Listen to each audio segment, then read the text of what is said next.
Forrester takes a touch. Kenzie with it, up over the keeper, Dulude.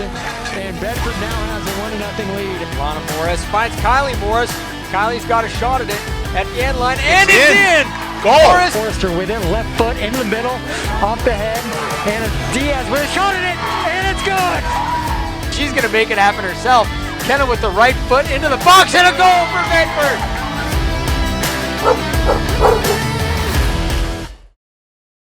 And welcome to Bulldog Stadium in Bedford, New Hampshire for tonight's Division I NHIAA quarterfinal girls soccer game as the Bedford Bulldogs take on the Pinkerton Astros.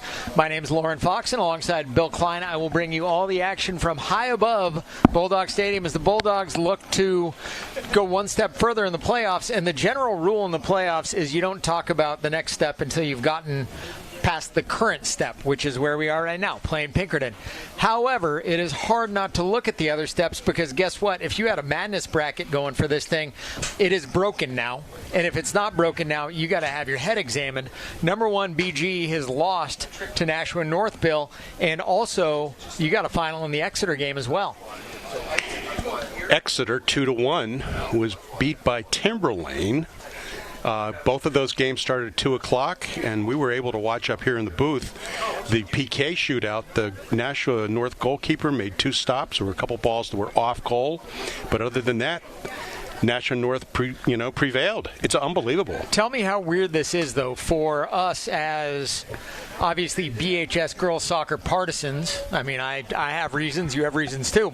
But in looking at this, you have the Bulldogs who did not see Exeter in the regular season, did not see BG in the regular season, and guess what? They're not assuming anything. If they win tonight, which again, Pinkerton's a very good team, if they win tonight, they are not going to see either of those teams, arguably the top 2 teams in the state. And now if you're looking with the bracket that we're looking at, you have Winnacunnet and Goffstown. Well, Bedford beat Winnacunnet by way of a free kick. And yes, Winnacunnet beat Bedford by way of a corner kick. So it's not like either one of those were overwhelming either way. You have Bedford, whoever wins the Bedford-Pinkerton game will now face Timberlane. But the Nashua North team, which came in as the 8th seed, you and I saw that game on senior night here. That was a very tough Nashua North team, and that is a team that could find their way into the finals of this tournament by beating the winner of Winnacunnet and Goffstown. And of course, as we get scores of that, we will update you. Check that. Winnacunnet is up 2-0 at halftime. So right now, the way it looks in the top part of the bracket, you're going to have Nashua North taking on Winnacunnet, and in the bottom part of the bracket, it'll be Timberlane taking on whoever wins this game here. Now, you and I did this game about a month ago, and the way this one shook out was Bedford got a corner kick in the first half. Near the end of the first half, Nora Ripple sent it into the box, hit off somebody's head, and Vashi Bajpai headed it in, and that led to the Bulldogs' first goal. The second one was a short corner down on our left side, and Anna Diaz sent it into the box. It got deflected. Meredith Reich wound up sending it near the keeper on one hop. Keeper did not field it clean, and it was one of those when I went back and watched it earlier today. Cece Irwin kicked it off the keeper who was laying down, and there were a couple bodies right there, and including one standing on the goal line ready to protect the ball. Cece hit one with an exit velo of about 20 miles an hour, and the girl who was on the goal line sort of let it trickle by. It was a delayed reaction to it, and as a result, the Bulldogs wound up coming away in that game with a 2-0 win. But it was, again, that was the game I think that you and I spent a lot of time talking about corner kick and corner kick efficiency. So you're right. For the Bulldogs, and the short corner. Yeah, and that was in that game what allowed them ultimately to get that win was their proficiency with those plays. So we are going to see that type of stuff today, but for the Bulldogs, I think it's safe to say you'd like to have a goal that is the result of not a set piece. Yes. And the man of many words here. He's not the best color guy in the business for nothing. Well, Had it been given the chance to talk, I got it. I'm going to use it. Interesting that the other day in the boys' last game, goal was scored in the first 2 minutes. Yeah. And it shocked a lot of people, including Andrew Fenn, who wasn't prepared for the replay quite yet. Oh, and Andrew's listening to this, don't give him and he knows it's okay. We love Andrew. We're going to have replay tonight, especially on goals and some situations that he can pull up. Talked about that before this game, which will be exciting. And that game, like you said, about a month ago, Bedford was the winner here with the score of the 2-0 win. So that was number 3. And what you're talking about as far as us not playing, the one brief conversation I had with Michelle Winnings at the beginning of the season was she told me, and I didn't realize the schedule the way it looked yet, but she said, we've got a weird schedule. We're not playing Exeter or BG. Yeah. And I said, well, chances are you'll see them in the tournament in some place. To have that not happen is remarkable. BG and Exeter, those two teams on the head-to-head competition for the top 4 teams, they clearly had the best record. And now it looks like possibly the Winnicott rematch. I know you were at that game, and that one goal that was scored off a corner kick, I believe, had something to do with an anthill or something, maybe. That was a tough corner, and for the Bulldogs, the way that it went in, obviously Winnicott's feel, or obvious to me, I guess, was the fact that it is a grass field, and we see it on the road. And it's funny, as I'm looking at some of Pinkerton's games, you see those tough games that teams play at places like Salem, at places like Portsmouth, which is a turf field, at places like Dover, which is a grass field, where that field can really make an impact in what's going on in the game. And so, in thinking about that goal from Winnicott was a result of a corner, but I remember thinking how weird it was that the player was sitting there kicking at the turf, and they let her do it for a little bit. Well, come to find out that she had made herself a little bit of a tee and wound up sending in. She picked up the ball and put it on top of the tee, just like I do Wednesday mornings when I'm playing golf. It's nice to get an advantage, right? Yeah, it's an advantage. And so because I don't know if we discussed this on a broadcast, what would typically be the repercussions of a player doing that? I'd say that most officials hopefully notice it, number one. Yes. That's the most important thing, that they're observant of things like that. The placement of the ball and the penalty kick. I know a couple people asked me, well, how large is that area where the ball's placed? And can you pick up the flag? Or can some fields put a cone down there, which makes it even worse for the kicker? But no, it's got to be inside the arc. And then an official who observes that should blow the whistle, clearly stopping the game.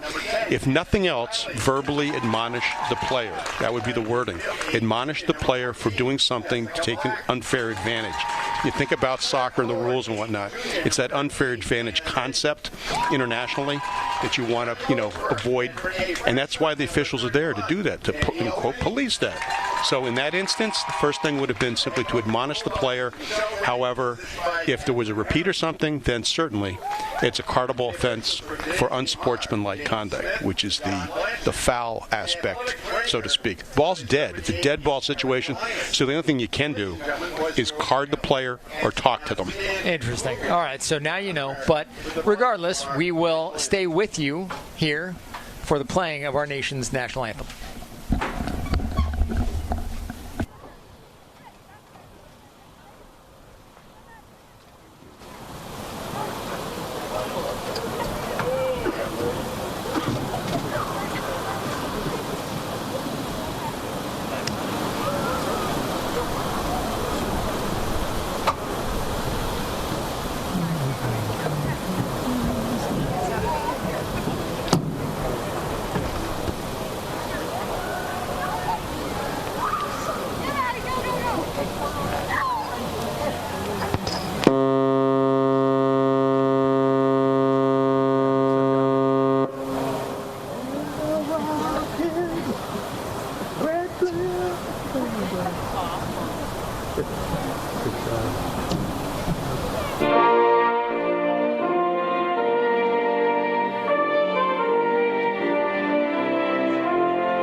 little tiny bit of technical difficulties as we got into that, but I think we are about ready to go now. The Bulldogs of Bedford with their starting 11 ready to roll, as are the Pinkerton Astros. And in case you are just joining us, I think we're getting started a minute late. We are the late game, or one of the late, I guess we are the late game in this whole thing.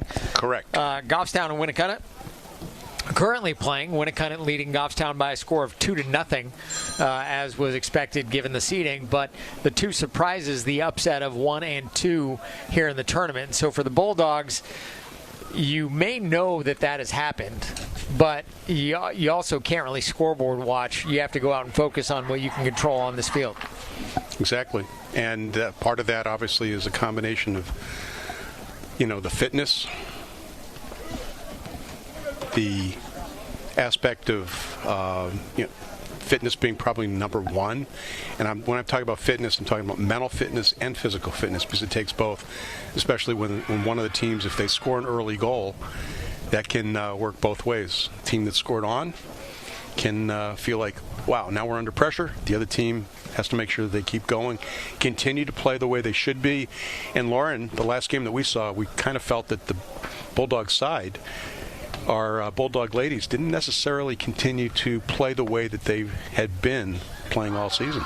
They started out and they almost had the abundance early on where they got the early goal and were playing a little bit comfortably. But yeah, for Bedford to succeed in this game, it's going to be the result of a lot of short passes. That ultimately is going to be what will get it done for them. So if they are able to make that happen, they'll be in a good spot. If they cannot connect, if they get away from what their game is and start trying to send the deep balls, that might be a little bit difficult. But when they have been at their best this year, they've been able to have those short passes, make those short connections, and as a result, things tend to work for the Dogs. So we will see. Pinkerton, obviously a very tough team, and we know that the Pinkerton Astros fans are watching. We'd like to welcome them on Dairy TV 22 on today's broadcast. So we will be about ready to roll as Karaman, the freshman, stands in the middle of the B, ready to get things started. The Bulldogs in their black jerseys, red numbers, white trim, and Pinkerton in their white jerseys with red numbers. We are blessed with another nice evening here. It's about 64 degrees at the start of the game. The wind's blowing from the goal that Bedford is defending. So they've got the goal, the wind to their back. It's not real strong. If the girls keep the ball on the field, it won't make much of a difference. But up in the air, it shall. So we will certainly see what manifests itself. The Bulldogs are going right to left. Pinkerton obviously going left to right. And we're not doing the game on radio, but still, it will help you to know if you're watching the game. The Bulldogs are in black and the Astros, of course, are in white. Bedford comes in as the 6th seed. They were 14-2. Pinkerton 10-3-3. In a year that there was no shortage of ties. No, that was a thing that we talked about last time, and I tried to find some information for us, but have not been successful yet on how many games last year ended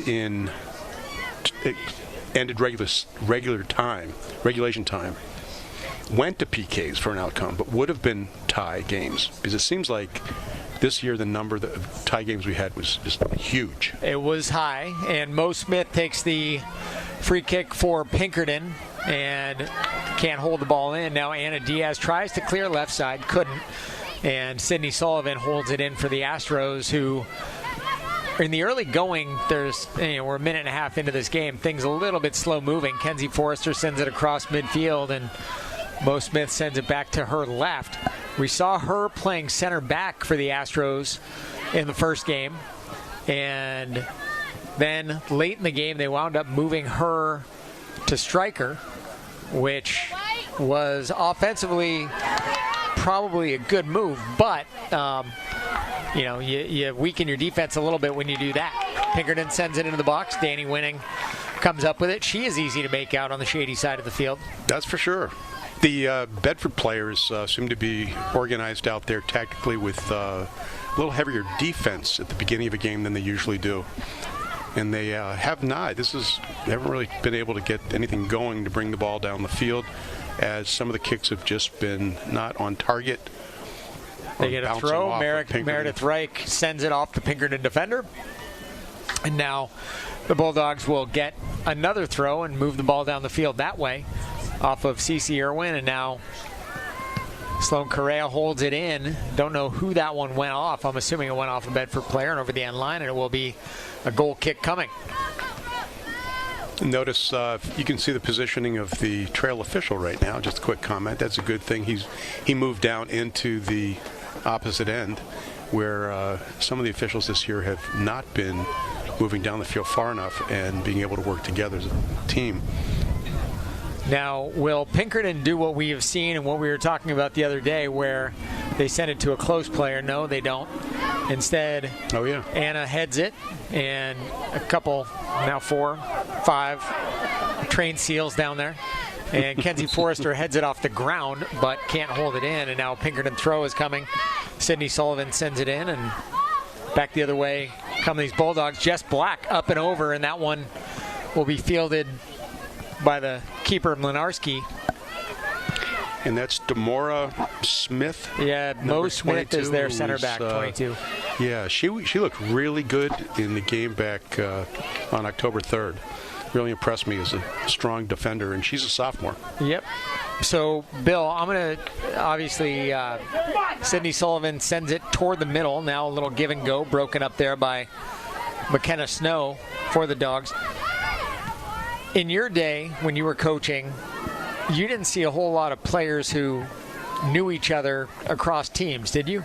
Were there significant travel programs at that point? No, there was a group of us, high school coaches back in the late 70s, for those of you that remember that time and era, that got together, and we started some inter-town play. But it was still, back then, it was players from each individual town playing against each other, not across, what do we call the teams back then, the select teams or something, where you'd be able to. Actually, the origination of town versus town soccer, part of the rules were you could only have, initially, all players had to be local resident of the town they were playing for. Then it started opening up where you could have 2. And by the end of the 80s, that's where we had some of these programs. I don't remember when Seacoast United and started pulling players from all over the place. Now the Bulldogs break up a pass, send it toward the box for Pinkerton, but unable to get to it in time. Sydney Sullivan sends it toward the middle. Now sent over to Bella Sipple. And handball called there. They said a handball called against her, and they will whistle the Astros, and back the other way we come. That's the kind of call that a lot of people question and whatnot, don't understand. That was perfect, decision by the referee in my mind anyway, that the girl did gain an advantage.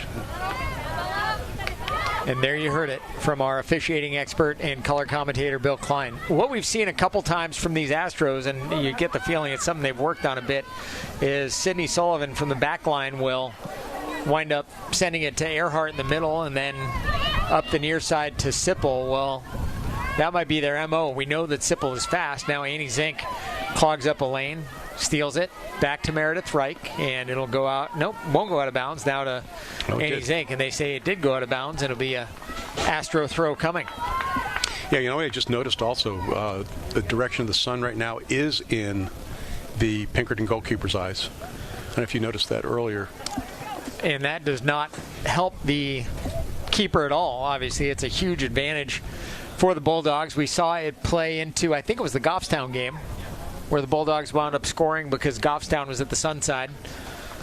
So Pinkerton wound up getting the ball to start off the game, but at the price of having the keeper staring into the sun. Yeah, and that's a factor, the flip of the coin at the beginning of the game where you pick either to defend a side first or have the ball for a kickoff. One of the factors is combination of the wind, field conditions sometimes also, but also importantly is that sun. Here that sun's going to be out of her eyes probably within maybe just another 10 minutes or so, I'm guessing, but not much longer. So somebody made the decision. I don't even know who won the toss. Here we go. This looks good. Oh. Bulldogs had a shot at it. It was off the Pinkerton defender, and Lila Yater had a touch at it, but just a hair late. and it rolls harmlessly out of bounds. It'll be a goal kick coming. And that's the combination, like I said before at the very beginning, the combination of preparedness, the toughness, mental and physical, wanting to put that ball back in. Jaeger almost made an incredibly good play. Now Anna Diaz fighting for the ball there, got obstructed a bit by Verdi Ungaro, and Bedford holds it in. It's Nora Ripple trying to find Kenzie Forrester, and now back the other way come the Astros. Sipple will send it up front, and Snow will send it back to the keeper Winning, who sends it into the middle, but it's checking up, and a rebound sends it back to the Dogs, and now Addie Kiley sent it back to the middle of the field. She had a second. She could have taken a dribble or two. Now to the middle, Yater with it, looking far side, trying to find Annie Zink, but Annie back checking, playing some defense. The numbers over the field, the way that the two teams are positioning themselves now is more equal than it was in the beginning when we had Bedford defensively having at least a 2-player advantage from about the 30 or 40-yard line in. So we know now that we have fans watching from all over the world. Interestingly enough, Jess Black in the starting lineup for the Bulldogs tonight. Her father, Dave, is on a work trip overseas, and as a result, he is watching the game, live streaming it. And we have Sloan Correa's grandmother, Sylvia, also watching the game. Sylvia is down in South Florida, and of course my in-laws, Lynn and Eric Taub, out in Leawood, Kansas, watching the game. So, and that's, I love to hear that. It's not even not even a half of it. And by the way, speaking of streaming, yes, we just went live streaming with the Dairy, their program over there, so they're live streaming this game as well. Chipped in. McKenna Snow swings and misses. Now she's just going to have to get rid of it far side, and not really getting rid of it. Annie Zink somehow holds it in, sends it up the right sideline, headed away by Pinkerton and held in. Now the ball sent toward the middle. Sipple loses it. Couldn't really contain it. Tough ball to contain. And now Anna Diaz picks somebody's pocket. Anna up the middle, finds nice. Lila Yater. Lila being chased down by Mo Smith. And Mo turns, thinks about what she's got to do, tries to send it out, does. Nora Ripple holds it in, and they said it went off of Nora's shin. It'll be a throw coming from Sipple. And that's where having that speedy center back makes such a big difference, right? Absolutely. That was a great run. But the combination, the two players going basically up against each other in that sprint. Jess Black winds up winning that 50-50 ball, and Jess tries to send it to the middle. Nothing doing. Now Nora, Anna, back to Nora, near side. Left side, trying to find Kenzie Forrester just outside the box, and the defender will let that one go out of bounds, does Kayla McDonough, the sophomore. One of the things that I used to try to encourage players not to do is strike that ball straight down the field. If you put it a little angle, any other direction, it gives your offensive players a bit of an advantage, especially if you do hit it a little too hard. Just picture the distance. If it's hit straight down the field, that's going to be the shortest point to point. Put it off on some sort of an angle, you may have an advantage. You're talking like hypotenuse and stuff now? Yeah, I did teach math, by the way. Anna Diaz sends it over to the corner. Jenna Dindorf got a shot at it, but can't quite hold it in. Good ball, good idea. And Jenna was a hair late on it, not by any fault of her own. You got to stay on side on that one. So about 11 and a half minutes gone by, and we're still scoreless. Yeah, both teams have been playing fairly well. Anna, header, Pinkerton tries to clear, can't. Now Kenzie sends it into the box with her head. The keeper's got to come off her line, Mlinarski, and she does. Fields it on a couple hops, and she'll get it out. Really haven't had a real decent shot on goal, have we yet? Haven't had any time that I've looked at and said, oh my God, we're in trouble. Either way. Either way, yeah. So it's going to require a little bit of creativity and getting players out of position. It's not going to be as simple as sending a ball over or through. It's a matter of, as that pass from Bedford, a little too delicate and stolen by Pinkerton. Pinkerton still on the offensive charge. McKenna Snow sends it toward the far sideline, held in there by Pinkerton. Now broken up by Addie Kiley, and Pinkerton still in possession. They've done a good job controlling early on.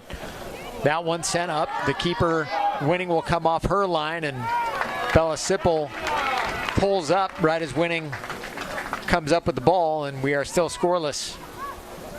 The Pinkerton attackers, the forwards, have been following every ball in.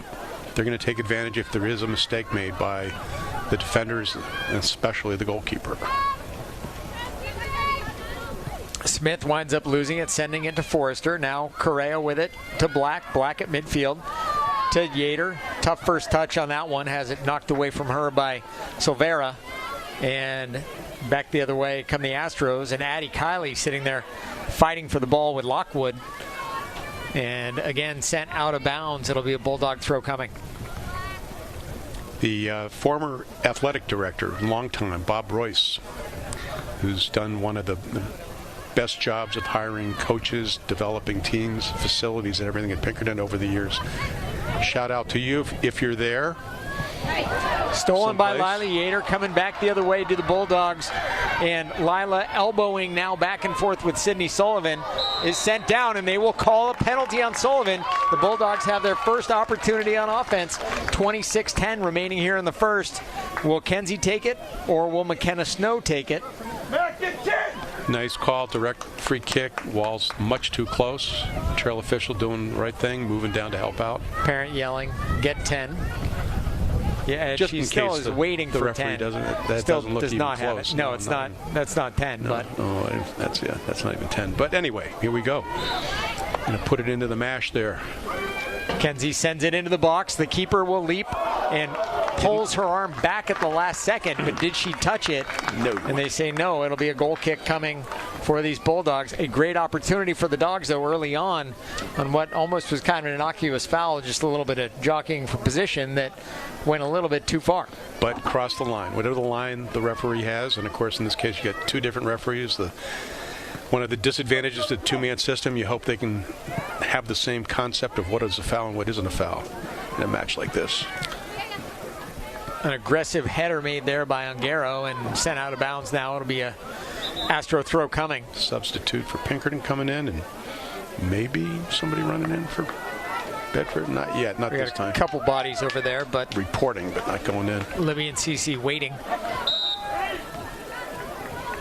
I would have liked to have been inside the head of the Bedford player who took that direct free kick, whether or not she was intending to shoot for that upper corner, because had she put it in the upper corner, it would have been in the goal.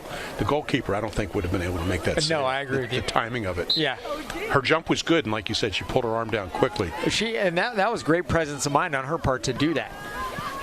Anna heads it back to Nora, or at least I thought she headed it. Who knows? Ball sent into the middle. Morris Smith will chase it left side, and now it'll be held in there by the Bulldogs. Nothing doing, and now sent off an Astro foot out of bounds. And unfortunately, then played out by the Bedford player there. Broken up there by Cece Irwin. Now sent to the middle. Silvera with it. Gets by one. Now back check there by Cece Irwin, but able to send the ball into the box. And there, Danny Winning fields in on a couple hops. But man, that made my heart beat a little bit faster watching that ball roll in there. Yeah, and Anna Martell was the player for Pinkerton that was right there, right in front of Winning. The goalkeeper, ready if she misplayed it to bang it home, finish it. Great effort. Steal made there by Anna Diaz, but a little bit too much on it. And Pinkerton's keeper will send it out. I don't know if this is new paint or not, but I just noticed the NHIAA. I saw that too. You know that? Yeah. Is that new? I believe it is new. Looks good. And a representative up here again from the soccer committee, Peter Lally, keeping an eye on things. Now the ball loose, right side. Libby tried to send it past the Pinkerton defender, couldn't. And now back to the middle come the Astros. Ungaro will send it up near side. And a speedster in for the Astros now is chasing the ball down, and McKenna Snow beats her to the ball. Riley McLennan, the sophomore, wearing those bright green shoes, I should say. Yeah, the chase behind her being made by Riley was good enough to really force the arrow and get the throw in. McKenna sends it toward midfield. Cece had a shot at that one, missed it. Now back the other way, the Bulldogs. Libby takes a touch, another touch, and that one stolen and knocked out of bounds. It will be a Bulldog throw coming. Nope, an Astro throw. And now an Astro outnumbered there. They couldn't steal the ball from her, but now Yater challenging at midfield. And Sydney Sullivan sends it back toward the middle to Silvera. Silvera, some nice moves out there. Outmaneuver Sloan Correa, now to the middle. Sent in and knocked away by Addie Kiley, and now to midfield where Mo Smith will hold it in as Lila Yater gets tossed aside like a rag doll. And now back the other way come these Bulldogs. Kenzie Forrester sends it toward the middle. Mo Smith has it go off her foot backward and now sent back to the left side. And the Bulldogs will fight for the ball there but can't come up with it. Addie Kiley on that 50-50 ball knocks it away, now sent toward the middle, but the Bulldogs not really getting much together on offense yet. And don't forget, we saw in our last game, Vashi Bajpai injured her knee. Well, that is not a player that you can easily replace. So Bulldogs will try to figure out how to get by after Vashi. Now the ball sent down near sideline. McKenna Snow sends it up and over. Lila Yater over the head of Mo Smith, but into the arms of the keeper, Mlinarski. I think I've seen more long balls like that hit tonight than we have the entire season. Bedford's much better at a short game than we got our fair share of them game. yesterday, too, and that one's now off of Anna Diaz's knee, and it'll be a goal kick coming for Pinkerton. We're almost halfway through the first half, and time just a quick mention that, as you may be aware, that now since we're in the playoffs, postseason, we've got overtime. First two rounds here, we've got 2 10s, sudden victories. The final, quarterfinal and final will be 2 15s, followed by sudden victory, and then PKs only if necessary, but we already saw that today. The BG Nashville game being the deciding factor. And I hate to have a match ended that way. Either side, really. PKs? Yeah. Yes. I hate it. But got to have something. You can't play and play and play and play. I mean, you could. You could. Then they did back years ago. I can't remember off the top of my head, but I think it was 280 minutes of, I believe. Yeah, you've mentioned that at some point. Yeah. Which is just, unbelievable. Nobody could put the ball in the net, or the officials couldn't find a call to make and call a penalty kick. Right. Well, even that would end it by way of a PK, though. Well, yes, it would, but that'd be different in play, due to a foul, maybe Yes. a foul, or a makeup call. Bedford challenging. Nice play made there by Emma Peterson. Oh, now nice stolen. steal. Anna Diaz. Anna, Lila at the middle. Anna taking dribbles. Has to beat Maura Smith. Gets shoved out of the way. And now the ball held in there by Sloan. Sloan back to Libby, far side. Libby just kind of misstepped a little bit and couldn't get to that ball.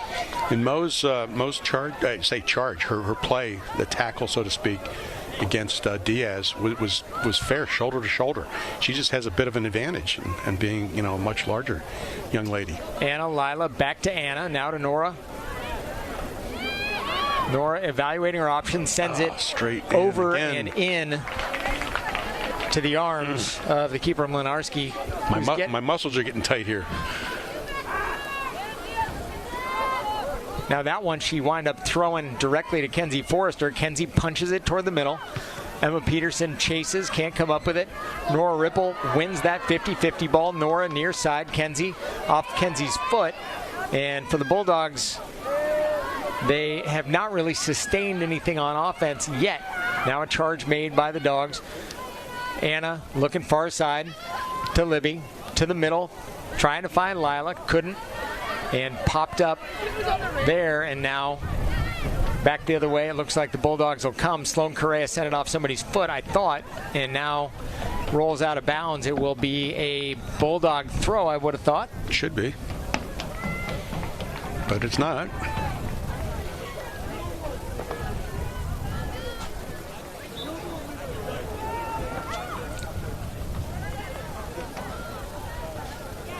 We did have an awful lot of close games throughout the, I think it's 21, if I'm correct, 21 Division I girls teams playing this year or something like that. And all of those ties. Anna Diaz to Kenzie Forrester near side, foot race. Kenzie winds up sending it with her left foot toward the net, but over the end line, chased down there by Sydney Sullivan. Perfect example there, Lauren, of what I was saying, how the angle ball, it gave her time to be able to get to it, at least get a touch on it. Unfortunately, she couldn't draw it back into the field quite well enough to keep it in play, but she got to it. She was able to get to the ball. It was a plus.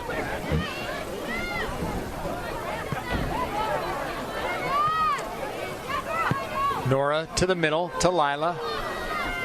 Knocked away there by McNulty, and now Lila sent to the floor, and no call made there. There was a call.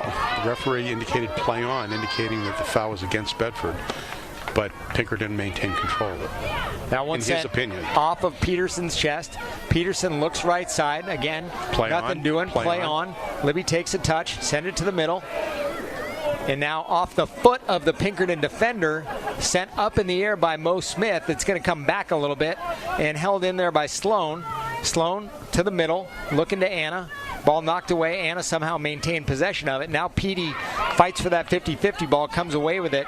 And now the ball will roll out of bounds. A Bedford throw coming. But the Bulldogs getting some decent chances here now. Stolen by Smith, and she's going to try to play a little bit of point guard on offense. And now back the other way come the Dogs. Libby dribbling right side. Lila, and off of Mo Smith, and it will be a Bedford throw coming. 15:35 remaining here in the first. Lila winds up taking the throw, sends it off her foot, and the Astros will resume possession with 15:20 remaining in the first half. Mo Smith probably has the primary job of clearing the ball. Trying to keep it into play, but she's doing a good job both out on that wing area now, like she does in the middle.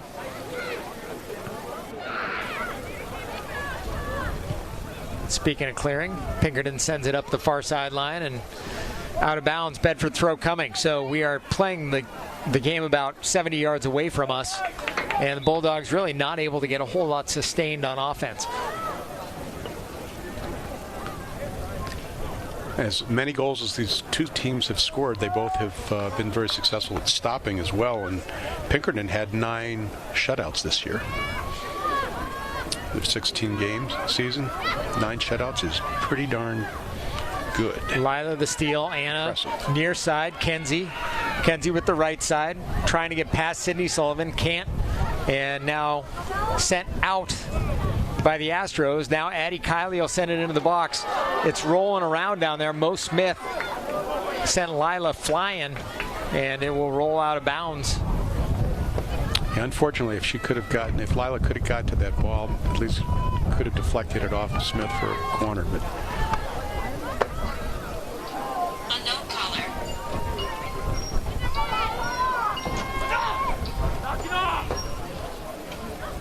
So Pinkerton's keeper will send it out, but can't get it out. Anna Diaz with it. Anna sends it off of Pinkerton foot, and it's going to go out of bounds. It will be a Bedford corner kick coming.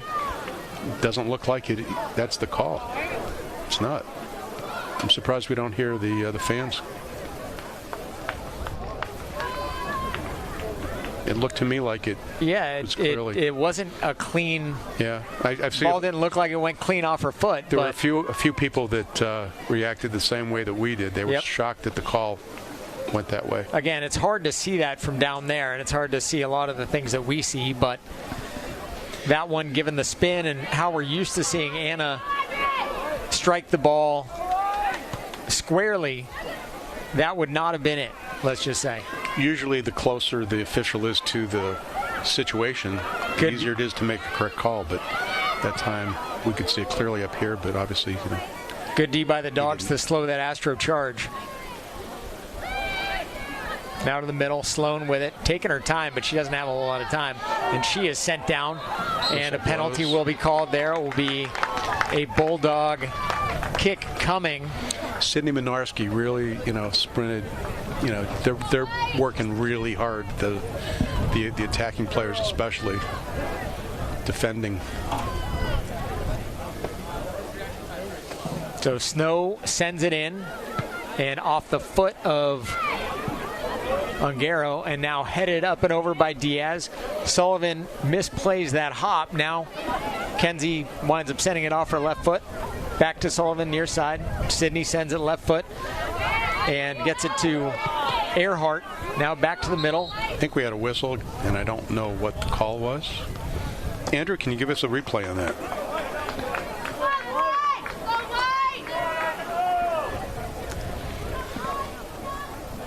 Didn't see it, but it's all good. We will move right on. Mo Smith will take the kick from the football 36. Here's there the it is. replay now. Just had a player go down. Looked like it was sort of incidental contact, but regardless. Yep. And now Sipple off of Ripple's head. And that one off a deflection to the keeper Winning, who comes up with it.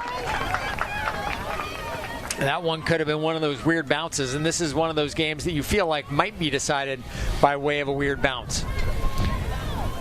So true.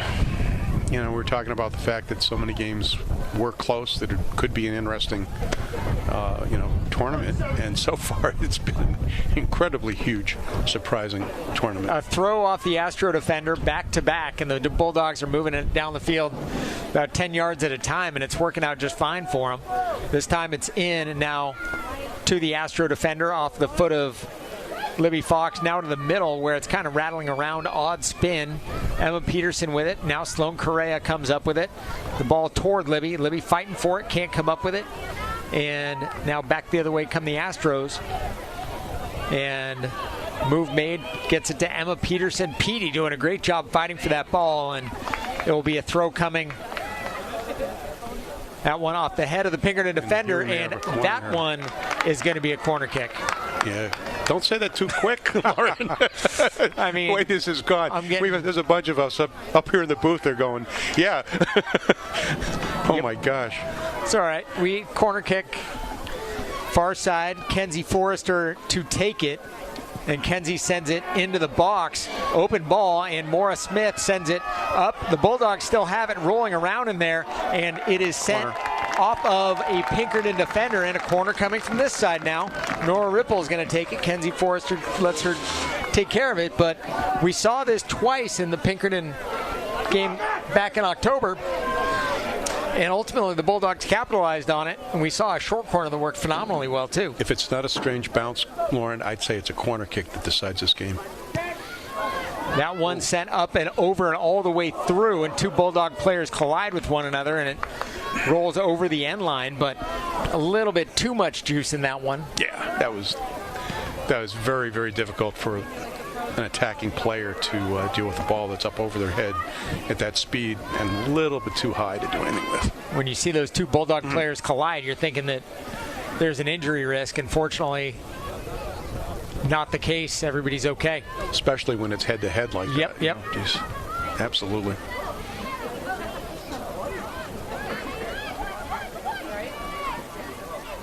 Annie back to Sloan, trying to find Petey. Can't. Broken up there by Pinkerton. Ball rolling toward midfield. Great steal there by Sloan. To Lila. Into the box. And I don't think anybody touched it. Sydney Sullivan will let it go out of bounds. It'll be a Pinkerton goal kick coming. But the Bulldogs can't say they haven't had chances. They had those two corner kicks within the last several minutes and unable to convert on either of them. And that corner kick could be at either end. I don't believe Pinkerton's had one, have they yet? I keep testing you and stuff like this, Lauren, but I figure you're at your younger age, you might have a better memory than me, short term and long term. They may have had one. I don't think so, though. I will say that. Diaz with it, taking her time. A little bit of cushion there. Now to Zink, near side. Annie with it, makes an inside move. Annie tried to send it off the Pinkerton defender. Now back to Anna, near side.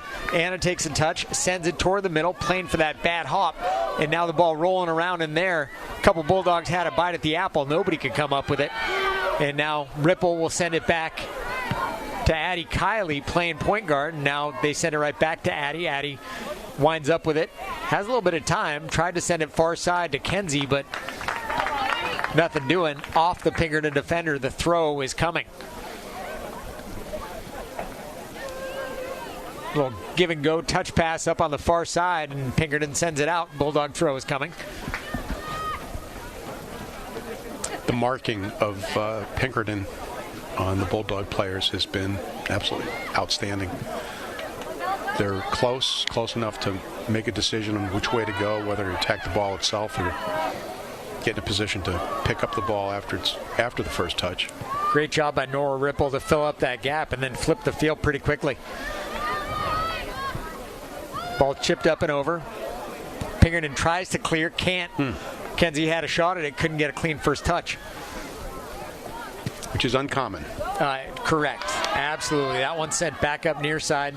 Sloan Correa sends it off the face of the Pinkerton player, Braille, and the Bulldogs will get a throw coming, but we have some subs coming in as well. 6 minutes to go in the first half. Another close game here at Bulldog Stadium. Emma Peterson off, CeCe Irwin on, and Braille off, Sipple on for the Astros. Sullivan with the header. Sipple has it stolen from her, sent to the back line to Smith. Smith kind of whiffs on one, now sends it back to the middle, and now CeCe has a chance to send it back. She does, to Meredith Reich. Meredith takes a touch, nice move. Nice. And looks far side, trying to find Kenzie, can't, but broken up by Pinkerton. Bulldogs have a throw coming from over there. Just trying to get an update on the Goffstown Winnicott game. Don't have it yet. Be interesting to know how that's going by now. It started an hour after. Yep. So we will see that one sent goal kick in the vicinity of the goal by the Bulldogs, out of bounds. A goal kick is coming. So the Bulldogs early on, I felt like the game was controlled by Pinkerton. Bedford has certainly had their opportunities on offense in the latter part of this first half. They just have not been able to convert, Bill. Yeah, they have controlled the ball a lot better, and Pinkerton, I don't think is doing anything much different than they have. I think it's more of the Bedford players playing more of their game, which is the control. Ball chipped up and over, and the keeper, Mlinarski, will run up and field it.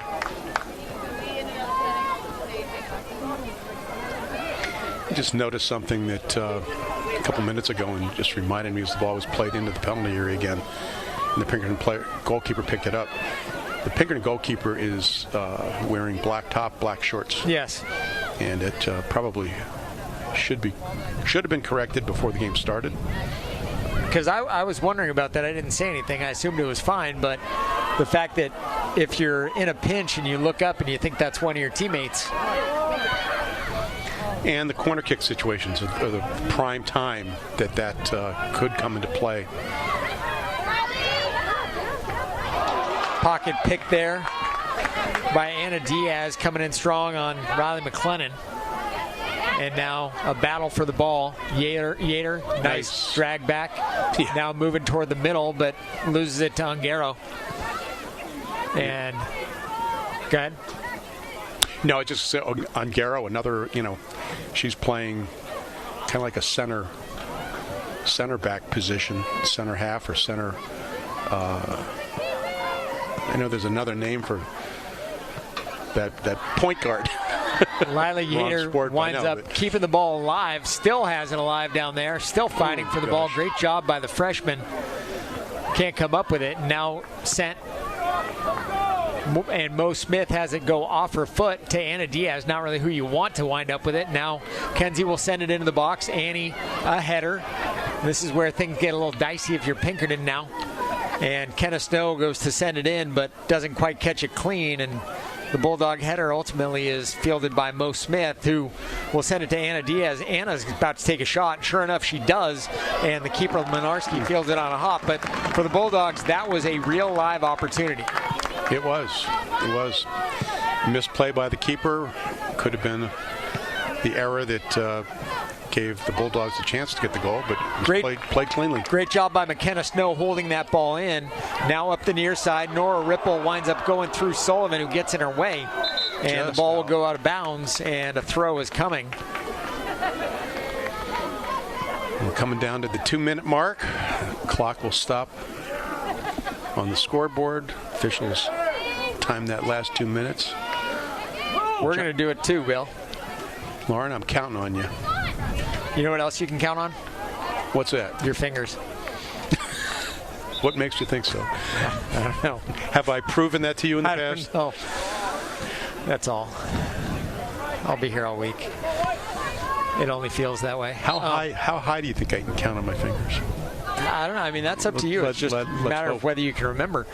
Well, remember what? Off the chest of the Pinkerton defender. Words are hard. Annie Zink sends it to herself up the near side.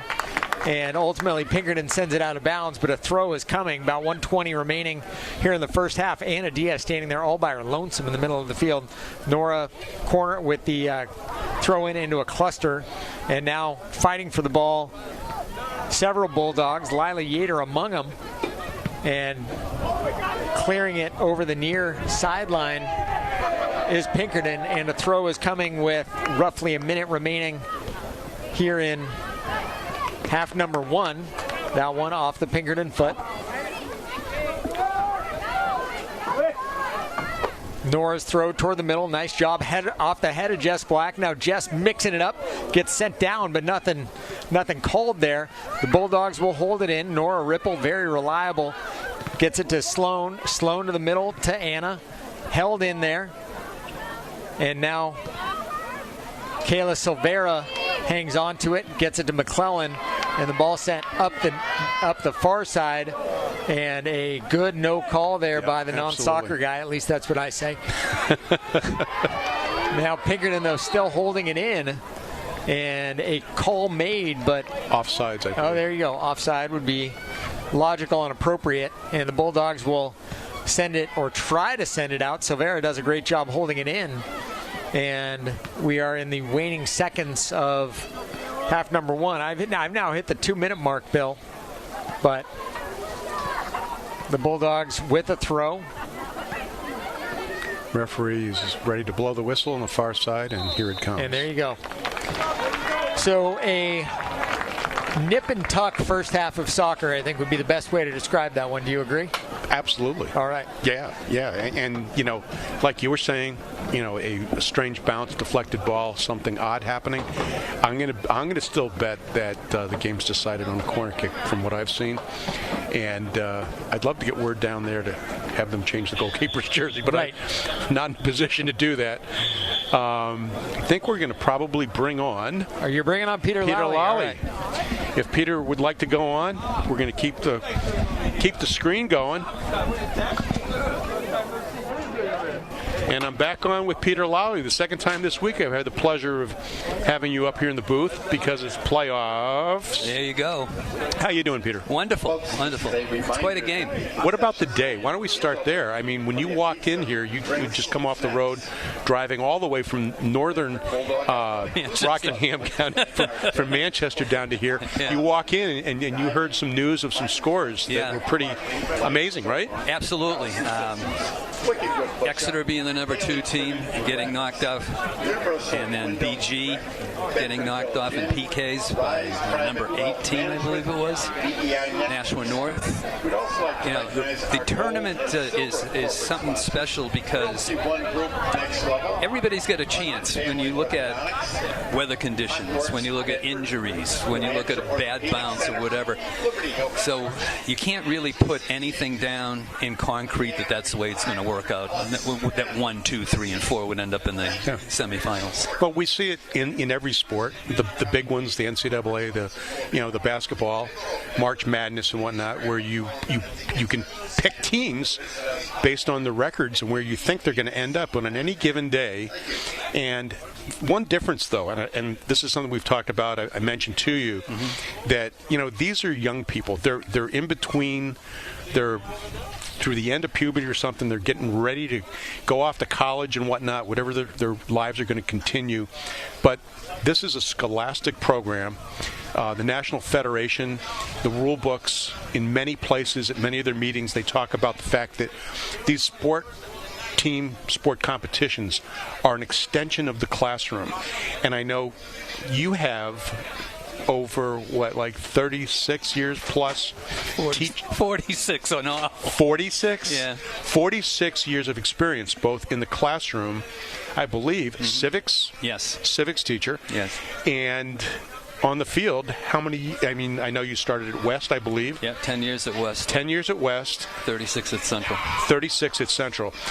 Can you comment on the way this might be a little bit different than stuff like even college or the NBA, or, of course, I'm saying basketball terms here, but, well, I mean, professional soccer, etc. With high school sports, and I had always coached girls, no matter what sport it was always girls. And I always would relate what I did in class to my teams.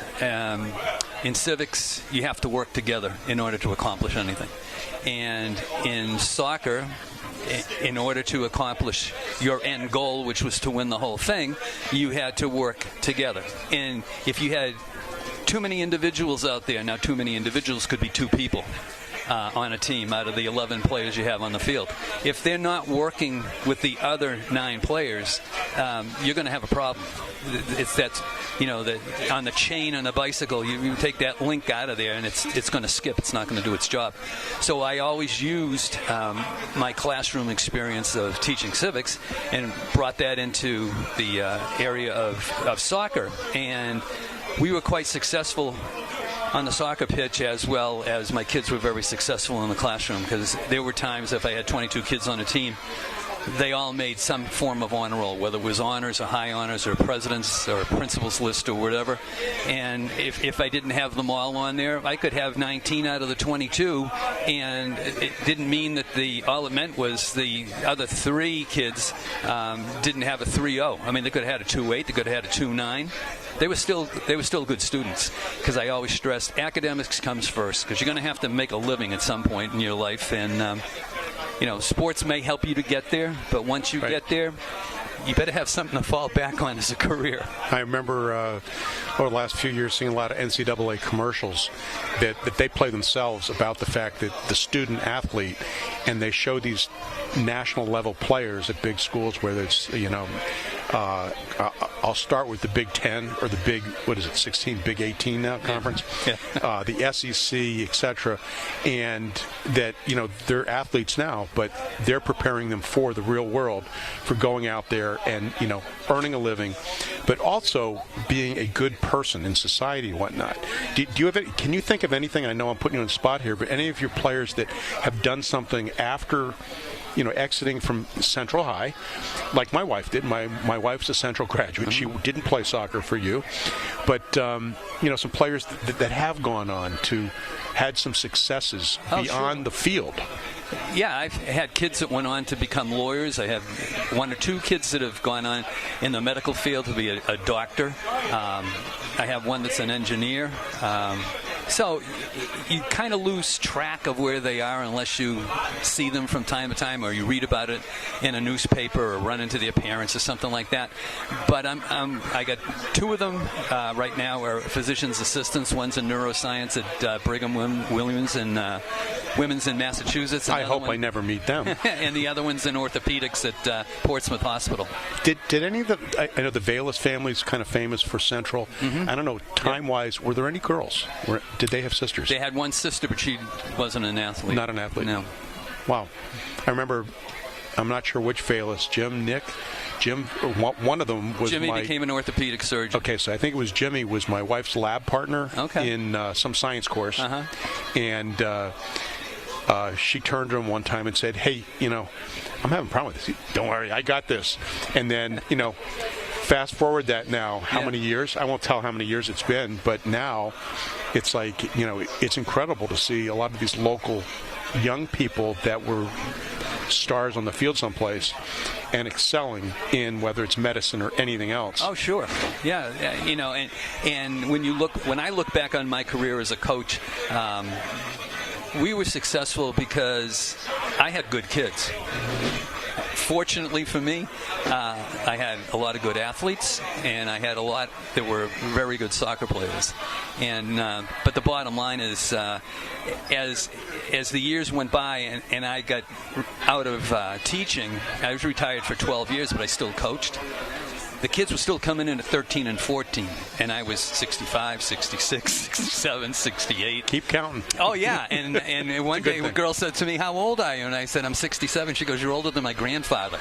Older than your grandfather. So I knew the end of the road was nearing. And one of the players that showed up here with his father and I play golf together, and the player that came here, I'll mention his name even, Doug Thompson, who played for me back in 79, 80, 81 at Merrimack High School, then went on to be a All-American at St. A's, outstanding player. He told his dad one day, knowing that I was going to be playing with his golf the next day, he said, hey, don't forget to tell Coach Klein that I just had my 60th birthday. He'll love that, won't he? Well, and, McKenna, he did. McKenna Snow's mother played for me at Central, her and her twin sister. Really? Yeah, I did not know that. Yeah, we were That's the kind of thing our listeners would love to hear about. Yeah, we were. Oh, wow. She was on 2 undefeated state championship, regular season teams, and we lost to West in the finals both years, 2-1, same score. Did any team not lose to West? Our first state championship was against West. In 2000. You got them. Yeah, finally. Yeah. If you're not aware, people out there, it wasn't too long ago that Jack Amaro, unfortunately did pass away, but he's like you, I'd say, and I'm not talking boys and girls, I'm talking soccer in the state of New Hampshire. Scholastic soccer are two probably highest superstars in history, and it's been a pleasure to not only know you in the past, but to have you up here in the booth. Oh, thank you, Thank Billy. you very much, Peter, for joining us. I appreciate it. Take care. Enjoy the rest of this game, and let's hope the tournament goes smoothly for you. Thanks.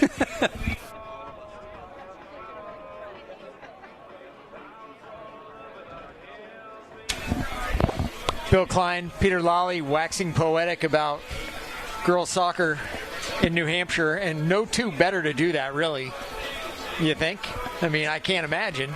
Although it's always weird when I come back and somebody's been wearing my headphones and they're warm. So I'm just going to say that. Lauren Fox alongside Bill Klein. I'm not commenting. Leave that right there. I'm definitely not. And so the bracket is starting to take shape a little bit. The one thing that hasn't taken shape yet is this game. So everything else has taken shape to this point. Winnicott winners over Goffstown 4-0. 4-0. That's big. That's Goffstown's huge. good. Yeah, Goffstown, I remember them, and I do remember them. They're very competitive. They have a soccer team. And that's that Goffstown team is no slouch. That Winnicott team, though, is extremely tough. Nashua North winners over Bishop Girton. That won the shocker in PKs earlier. And, of course, number 10, Timberlane over number 2, Exeter, 2-1. I don't know which is a bigger win, bigger upset. 10 over 2, buddy. Yeah, I don't know. 10 over 2. Yeah, I mean, that's nobody had those. Like you talk about after day one of the NCAA tournament, and they say nobody's brackets are intact. Yeah. I feel like nobody's brackets would be intact here. You think one of those two would get through? Exactly that this is amazing. So here we are now, 40 minutes to go, and the Bulldogs trying to find their way on the board. Anna Diaz, a header near side. Kenzie holds it in off the back of the Pinkerton defender, Martell, and a Bulldog throw is coming. The winner of this game, now we know who they're going to be playing. It's Winnacunnet. That's at Memorial Field next Tuesday, which personally I find very surprising and somewhat disappointing. That it's election day? Yeah. Presidential election day? It's silly. I don't know. Yeah, it's no parent as Lila Yater sneaks through, gets the ball far side, and now a scrum over on that side for the ball. And now back the other way. Come both sides.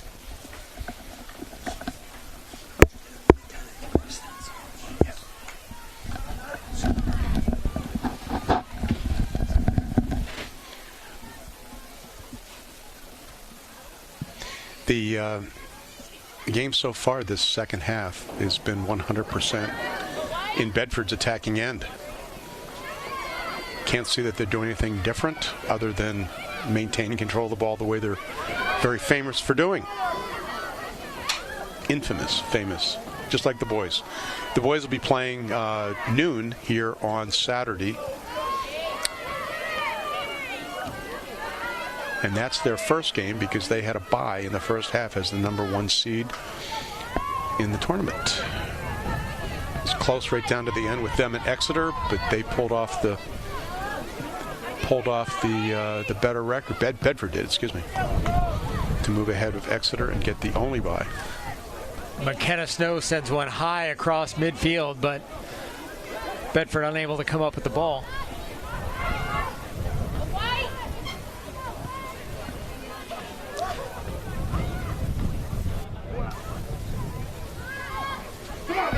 Now you got to like your chances here. Anna Diaz has Kenzie Forrester up the right side. That one off the chest of the Pinkerton defender Martell. Now Ripple sends it back to Kenzie up the near sideline. It goes out of bounds, and it will be a throw coming for the Astros. You're just hoping for that one so you can have a tiny bit of breathing room. And nice job there by Addie Kiley, making it so that Bedford maintains possession here.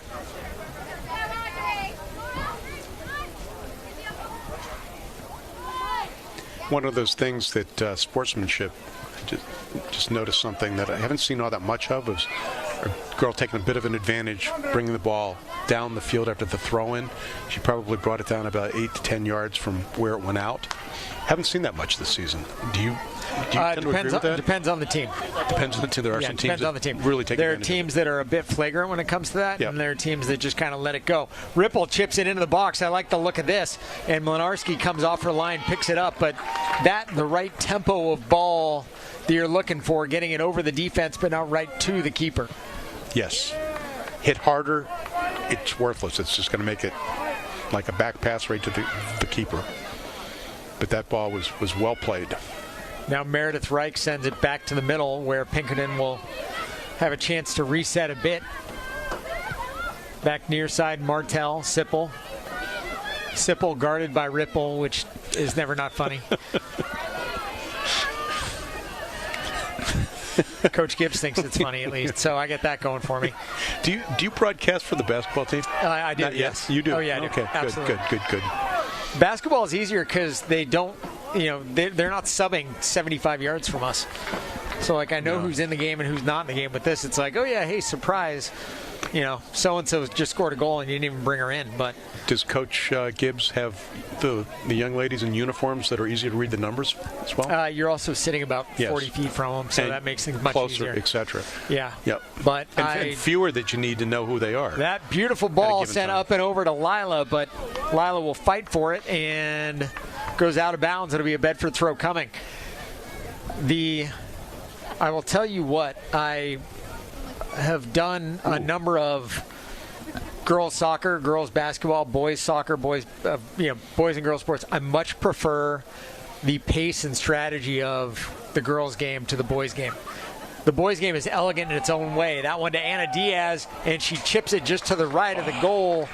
Another great shot for the Bulldogs, but you have to like it when the chances come more and more frequently.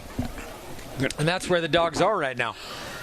That one chipped to Anna, and she found herself in space and just couldn't send her shoulders around it.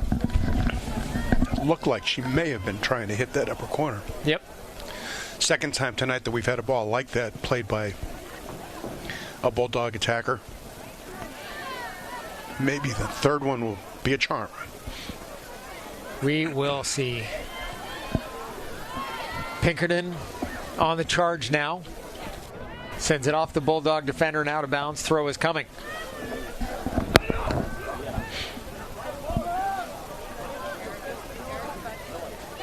It's also tougher when the game is played on the far side. Of course, Pinkerton is, as Danny Winning has it roll through to her. Pinkerton is in their whites with red numbers. The Bulldogs are in black jerseys, red numbers, white trim. And of course, going left to right if you're watching. And even if you're not, they're going left to right anyway. When I'm working one of the girls' volleyball games, although they're closer like as in basketball, part of the problem is that most of the girls have long hair that's tied back in a ponytail and covers. Can't see the number. Can't see the number on the back, and the front numbers are small. Now the ball sent in, nice header made, and Bedford's got to just clear this ball out of there. But no, Sipple toward the end line, that one into the box. Nice job by Snow to intercept it. And now Kenzie Forrester will just think about sending it up and over, and instead winds up sending it off the shins of Earhart. And toward the middle, the Astros go. Pinkerton does not lack for speed on this team as they chase that ball down into the far corner, but it will be a Bedford throw. That was a nice ball by Caitlin McDonough, sending it down into the corner. Again, one of the, playing the balls at angles.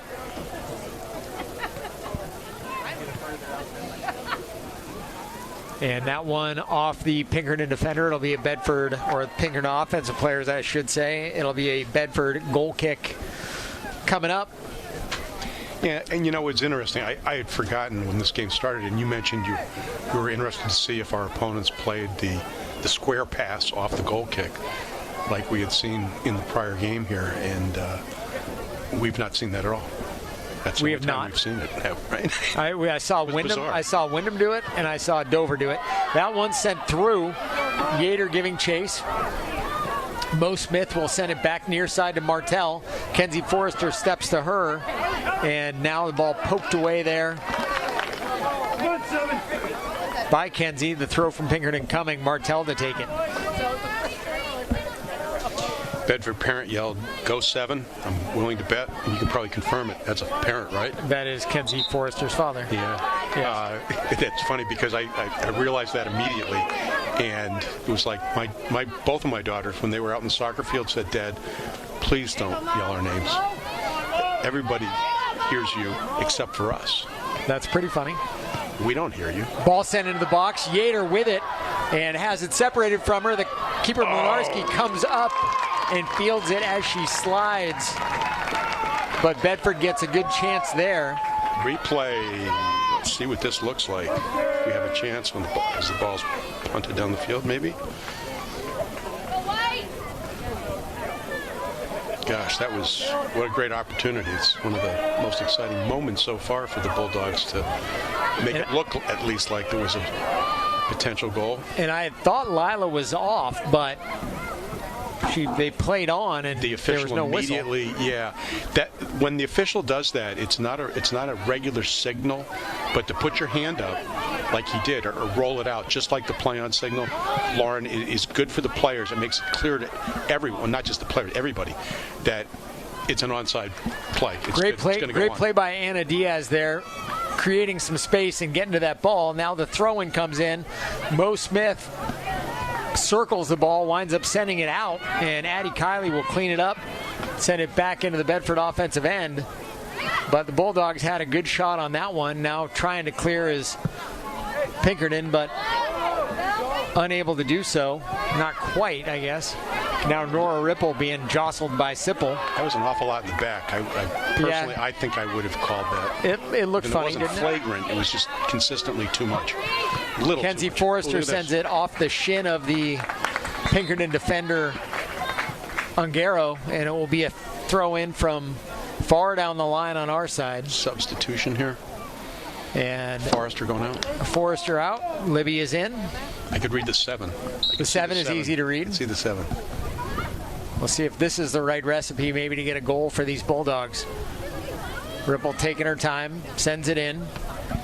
Now Anna surrounds the ball. Pinkerton has it deflected.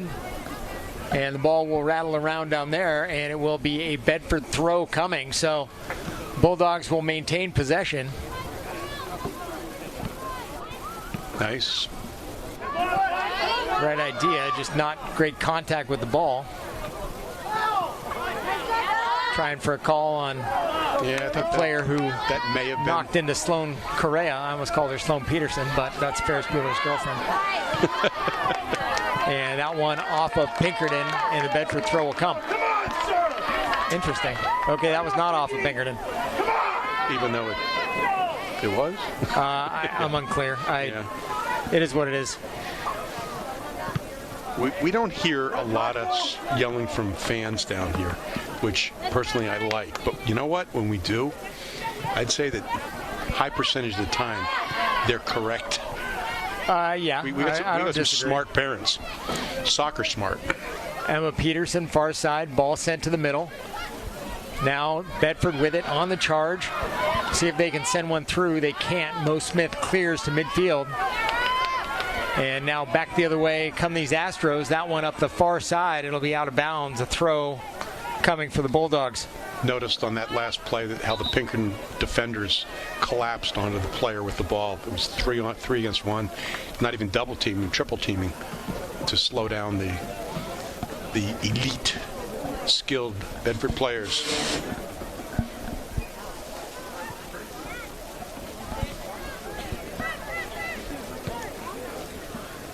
Ball sent back toward midfield. Sipple with it.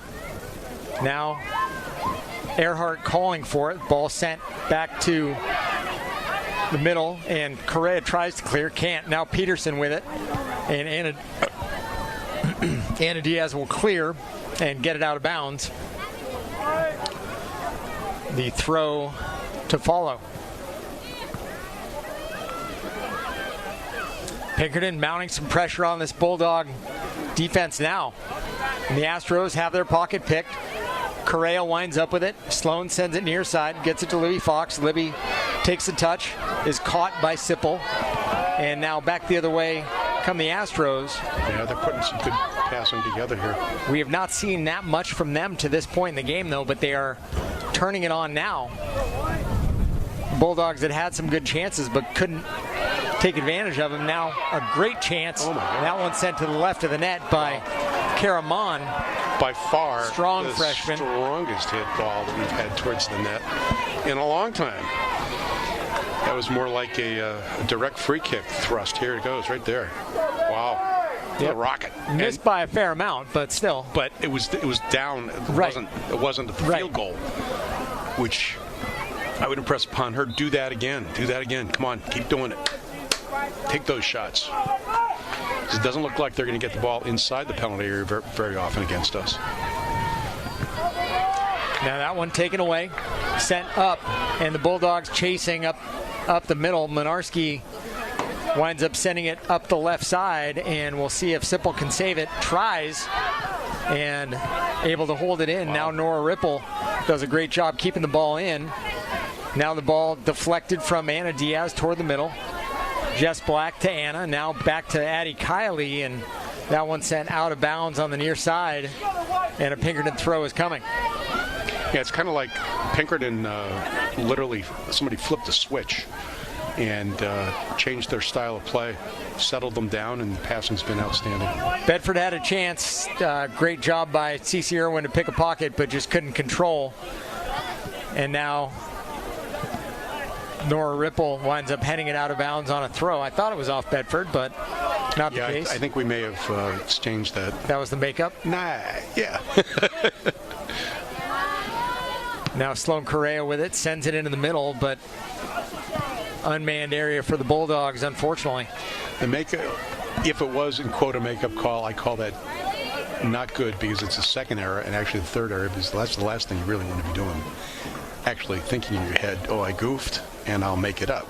If you goof, You suck it up yourself as an official, and you play on. Let things keep going and do the best you can, which they do. And they're doing a good job tonight. Nice job stealing the ball there from Martell, sending it out of bounds. And a sub coming in for the Bulldogs. Kenzie Forrester in, Libby Fox out. And also Riley McClellan, the sophomore, in for Pinkerton. And Bella Sipple out.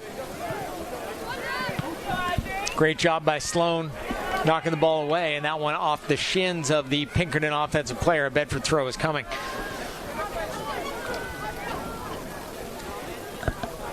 Now, I believe, while we're here this evening, there's a football game going on over in Keene. I heard something about that, but I cannot confirm. American football. Right, yes. With that weird-shaped object. Great job by Addie Kiley to stave off the Pinkerton offensive player, and Anna Diaz winds up sending the ball out of bounds.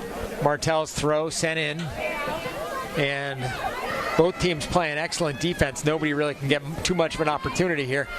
Earhart with it, sends it off the dome of Addie Kiley, and now Earhart will chip it toward the goal where McKenna Snow winds up sending it out, and then Anna Diaz calmly takes her time. She sends it back out.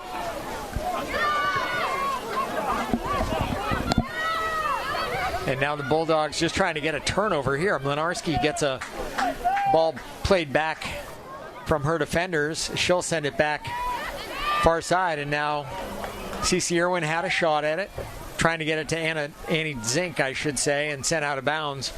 And it is a Pinkerton throw coming up. Our chief major technician, Magic with the Buttons, has just informed me that the football game is sliding buttons on his controls and everything else. 6:30 start for that kickoff out in Keene, and we'll have Harry Kozlowski and Corey Munson-Tiger covering that on radio. So if you're interested in that after this game ends, because I know no one's going to leave their TV set right now, that's WBNH Or radio. you could always mute us, which, I mean, I would really recommend anyway, but mute us and listen to the football. That one sent toward the net. Bedford does a great job to clear it out, and it'll be held in there by Martell, and rattles around for a second and can't get to it. Earhart just couldn't keep it in.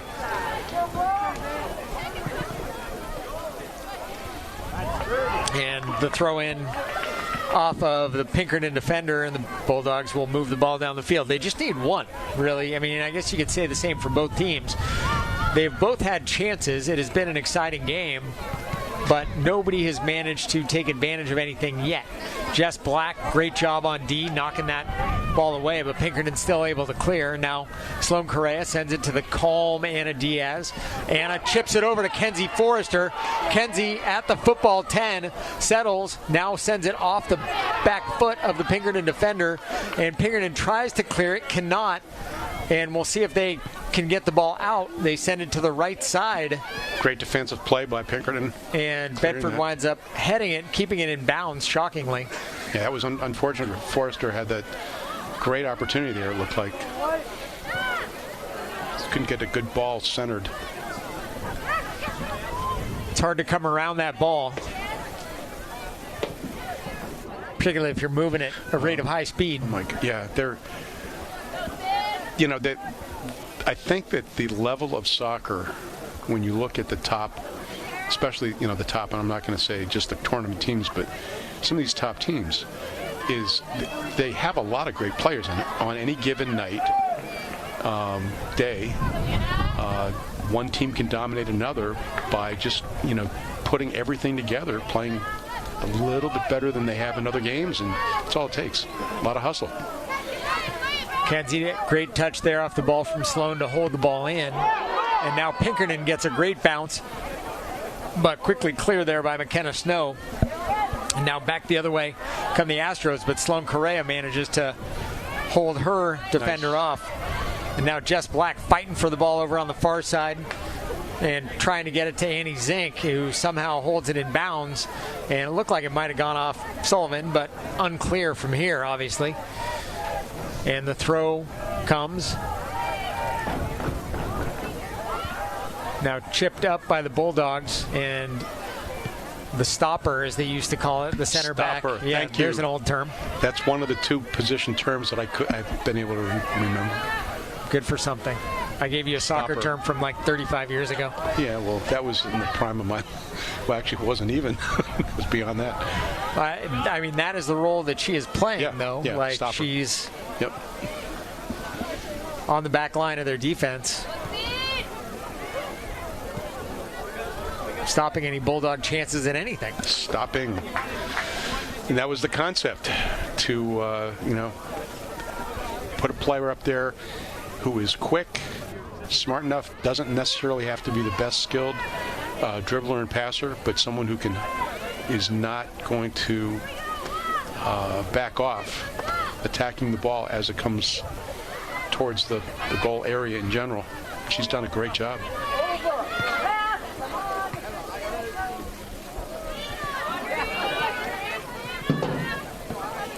Anna Diaz gives chase, chasing down Martell now. Earhart with it, ball poked away. Kenzie Forrester sends it across midfield. Mo Smith off her foot. Now fighting for that ball, Cece Irwin. A slide tackle comes, and now the Bulldogs on a bit of a run here. Forrester with her left foot, looking toward the middle. Kenzie finds pass. Jess Black in the middle. Now the pass back to Anna, just a little off the mark. Right idea. But the Bulldogs on that set had a bit of momentum. Now Addie Kiley looking to Kenzie. Kenzie looking to Cece Irwin. Now back to Kenzie. We'll see if Kenzie can get a ball toward the middle. She does, and it's still bouncing around back there. Sent over the my end line, but it's gosh. going to be a corner kick. And we got a Pinkerton player down, I think, too. Cece wound up sending it to Kenzie Forrester. Get Forrester Kenzie here. to the middle, and quickly on the ball was Annie Zink. The Great keeper, save by the keeper. Minarski, Save was made a amazing. great play to save it with her left hand. But now the Save, Bulldogs amazing save. with a corner kick, and we'll see if Bill Klein is correct. Do the Bulldogs get a goal off a corner today, Bill? I'm reaching. I don't have any money, Bill You don't have any Klein. money on you? I have no money. We're not allowed to do that anyway. Kenzie's ball into the box, all the way through. A header comes off the football upright. That's not, the doink does not do you anything. No, but you know what? The placement of the ball, corner kick, give her credit, and she got it to the head of one of her teammates who, got a touch on it. There it is. We've seen that hundreds of times. You can't put it in every time, but they're getting closer. They have had 3, have been unable to score yet. Growth mindset. And I was thinking before when you mentioned, one goal, that's all it's going to take. Well, there's been many times when I've seen the one goal, then the other team within a minute or something scores. Happens in ice hockey all the time, but soccer as well. Pinkerton back the other way. Great job by the Bedford D to knock the ball out.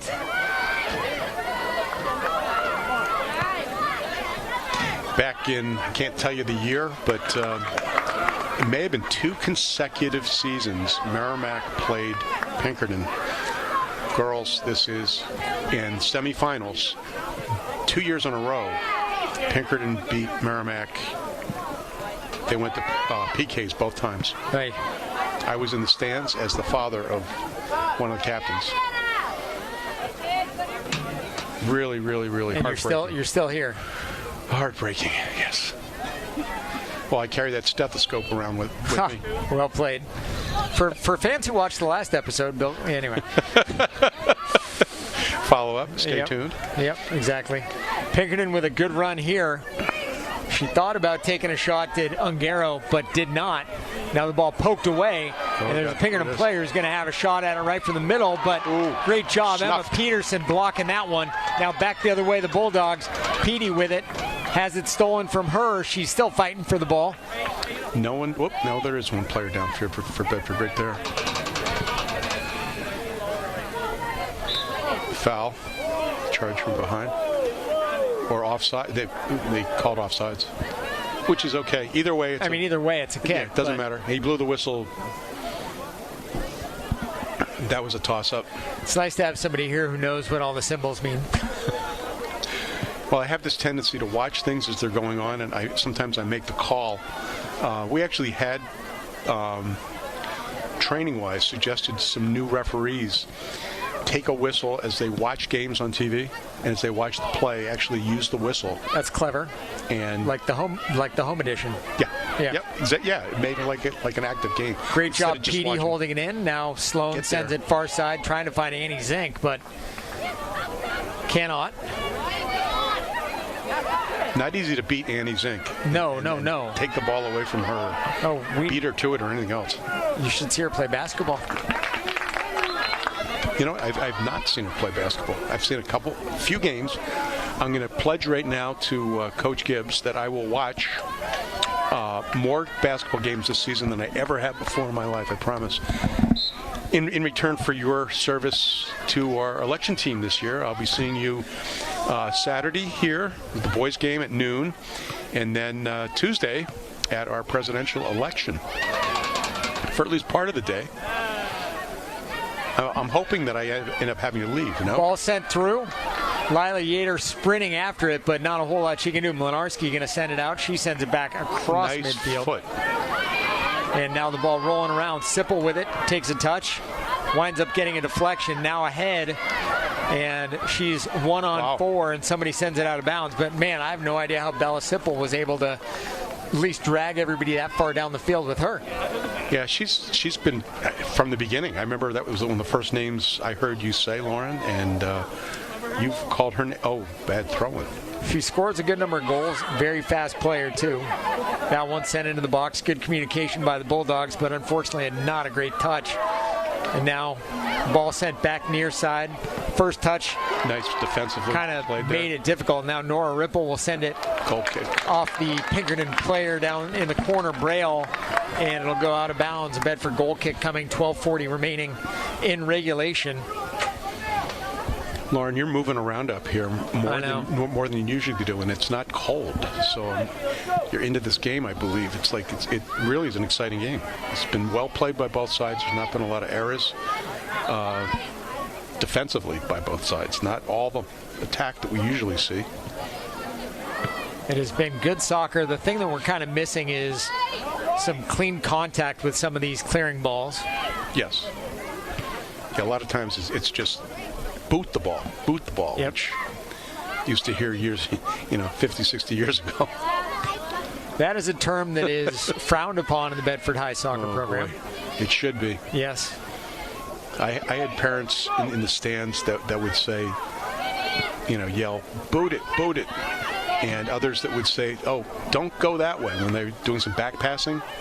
That was, a new invention back in the late 70s for the state of New Hampshire soccer programs. And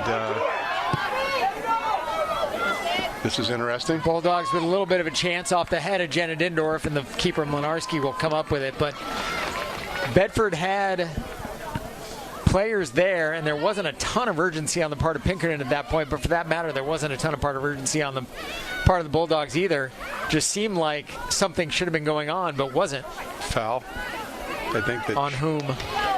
Against Pinkerton. A ball sent all the way through, and that one chipped off of the foot of Braille, and that one was not going to be on net, but Danny Winning unfortunately came off, couldn't handle it clean, and it'll be a corner coming for these Astros. Yeah, what I think she needed to do on that was dive onto it. If she wasn't sure that it was going out, she stood a little too high erect, so she didn't get a good reach with her arms to it, and that's why it bounced off of her and out of bounds. Now this is where, Lauren, I want to be wrong at this moment in time, right? Not at that end. Pinkerton would love for me to be correct. Not yet. And they basically get a second corner out of this one. That one, a touch pass that is attempted to be sent still not back around. It's still not out of bounds, and goal kick. A goal kick will ensue. Pinkerton not happy. Sipple looking for a call there. Kind of asking, what was that? You saw both hands going up, but just under 10 minutes, and unless there's a truly flagrant opportunity, a goal-scoring opportunity that's taken away, hopefully we will not see a call. Like, that's an example of what would have been a horrendous call with 10 minutes left if that was called a penalty kick, in my opinion. Snow sends the goal kick in the direction of the Pinkerton player, and Sipple winds up with it. Now back the other way come these Astros. The left foot and winning catches it at eye level. And you got that stethoscope, Bill? Hey, for you or me? Oh my God, either of us. Yeah. I like her positioning, the way she had her hands out in front of her, and very sure-handed. Pinkerton's on a roll, have had some good chances, and the Bulldogs wind up getting a deflection and getting a throw, and Nora Ripple will take it with about 9 minutes remaining in the game, in the regulation, I should say. That one headed out of bounds by Ungaro, and another throw coming for these Dogs. And now Forrester, Diaz, all vying for the same ball. Lila Yater winds up sending it off the foot of the defender Martell, and another Bedford throw coming. I'm talking about you moving around. I wish I had known how many steps I had before this game started. The difficulty, the reason I keep moving around is because of the windows and the separation of the windows. Yeah. Diaz heads it back in the direction of Pinkerton. Just waiting for a ball to rattle around, do something. That one off the foot of Braille. And we'll see what the Dogs can get going. That one slips out of the hand of Ripple. Not the throw she was hoping for. Addie Kiley will hang on to it. She's got time and sends it into the Bulldog offensive end, where it's intercepted by Kayla Silvera. And now Sipple thought she was dragged down, and they said that she was. And so Probably a kick coming from about the 36. I don't disagree. But we have seen games decided previously in the season on plays like this. Yeah, there's been a lot of direct free kick goals scored against, a matter of fact, I would say the majority of the goals that have gone in against Bedford girls are direct free kicks. That one didn't have quite enough juice. And now back the other way, the Bulldogs come. Annie Zink tried to send it to Lila Yater up and over, but could not. A difficult situation and for now, her out there, other than clear. Just winds up sending it across the sideline.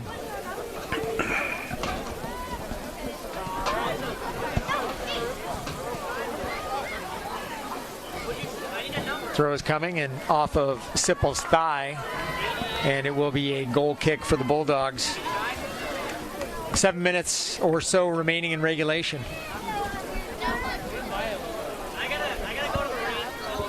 Again, followed by sudden victory, overtime periods after a 2-minute break. I think it's 2 minutes. It's a short intermission interval, and then 2-10 sudden victories. Ball kept in down on the far side. Now Anna Diaz with it. Anna looking toward Kenzie Forrester, toward the middle. Kenzie fighting for the ball with Martell. Anna tries to hold it in at midfield. And now the Bulldogs will have McKenna Snow send it into the offensive end. And now Pinkerton sends one up and over, and it might be time to check things out a little bit. Tough play as Addie Kiley winds up cutting off the defender at the pass, and they will say corner kick. I'm not sure what I saw on that one. For us, Andrew. If I saw Addie and the Pinkerton player vying for the ball, but looked to me that it should have been a goal kick. Don't disagree, but we'll see if we can see a replay. If not, that will be what it is. But regardless, we've got the corner. Here we go again. Too many of these. That one is up and over, so at least that one we don't have to be worried about. So 5:20 remaining in regulation, and we're at about the time when we'll just start the clock.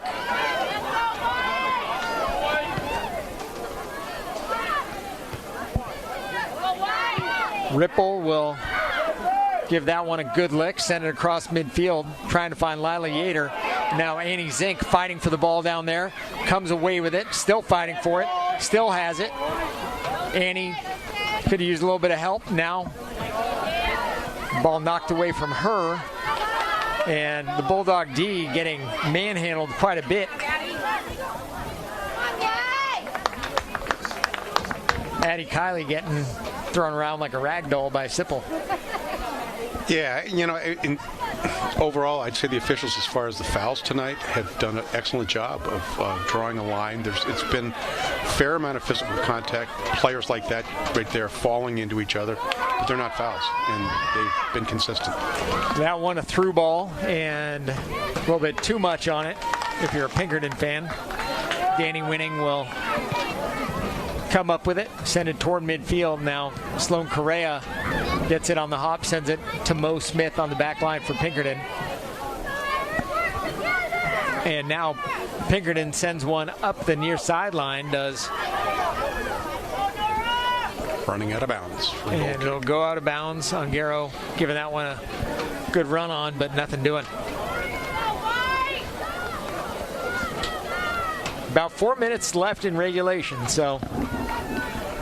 And since they, in overtime, continue to use corner kicks, I'm sticking to my corner kick prediction.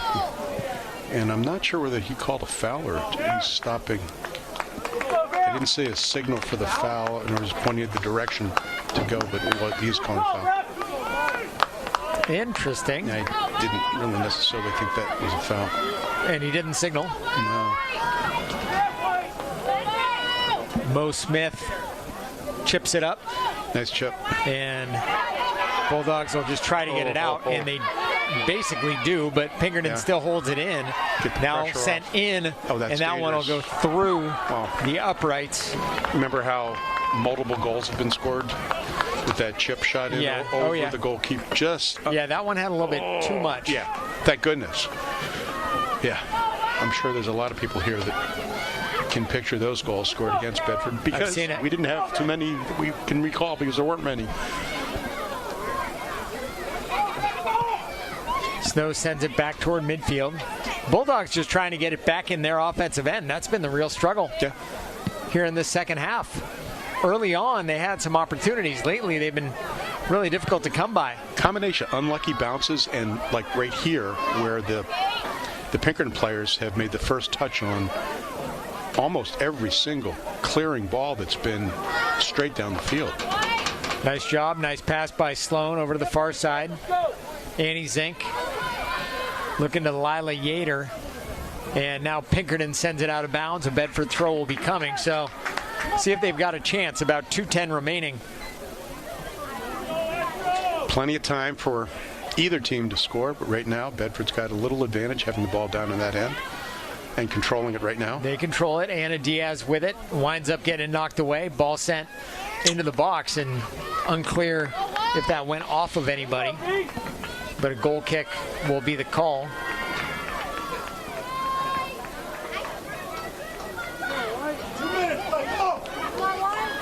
About 1:40 to go, at least by my clock. Bulldogs hold it in. Kenzie Forrester sends one toward Mo Smith. Anna Diaz being covered like a blanket, and Pinkerton will send it out. 1:24 left, so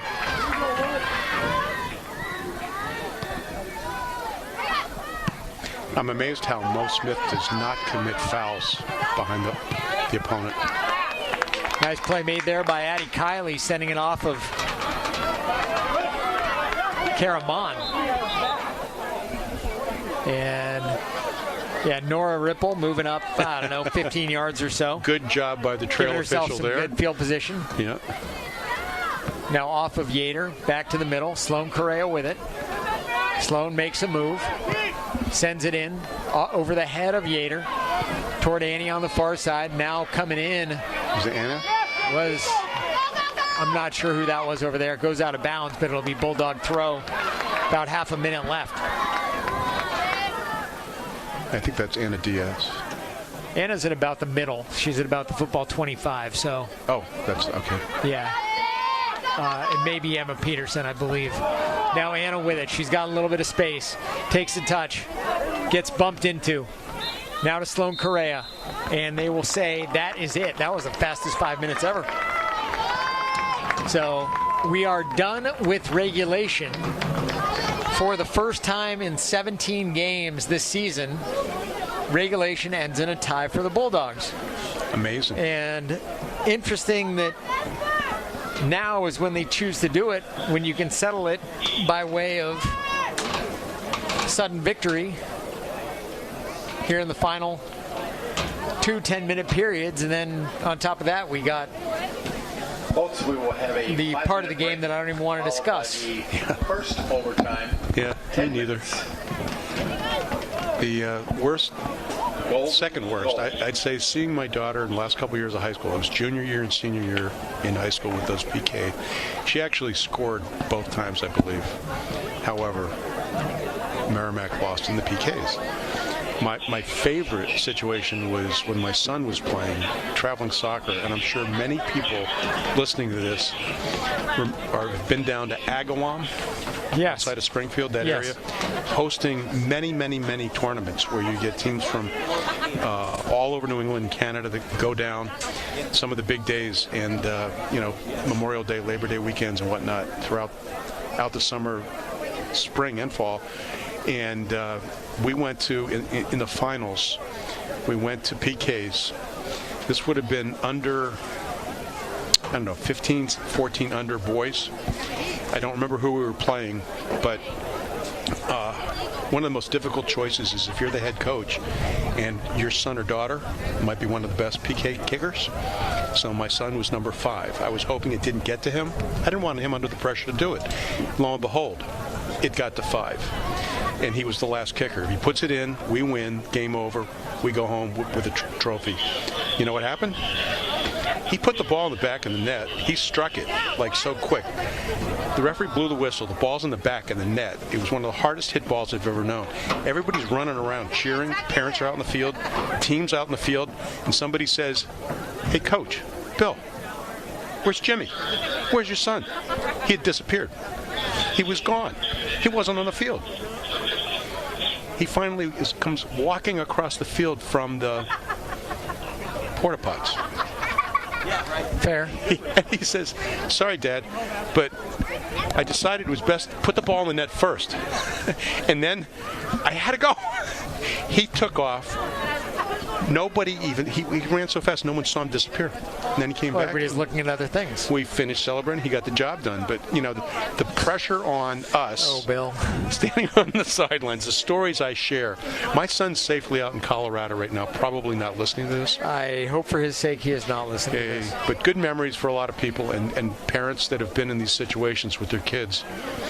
Bringing them up through youth soccer and everything, and then a night like tonight, all these young ladies out there. How many hours have you spent out around soccer fields? Not as many as I've spent around baseball fields. How's that? Well, in your case, I understand that for sure. Yeah. Sean Diaz would give you a different answer, but yeah. I, on the other hand, pale in comparison to Mr. Diaz. So, well, you get to this point, and as we've said before, the seniors on one of these teams, high school seniors, this is their last potential scholastic game. They may continue to play in a club level. Few may go on to college.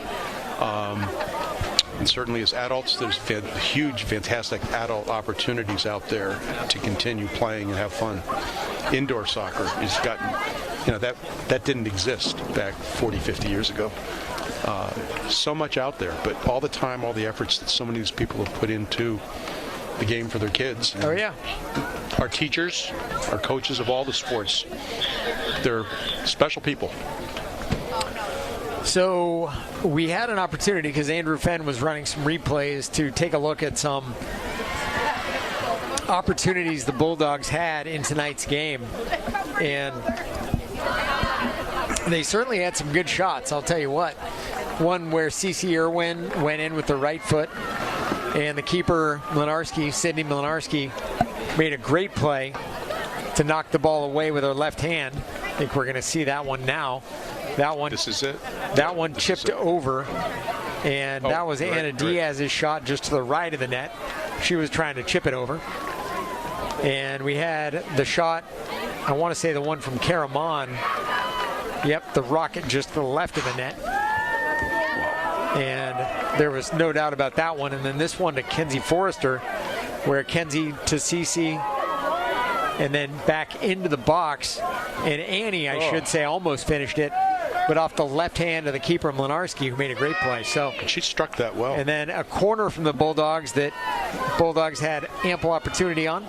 A ball through the box. So you can't say they haven't had chances. They absolutely have. But unfortunately, where we are right now is in overtime, which I don't think anybody's super excited about this.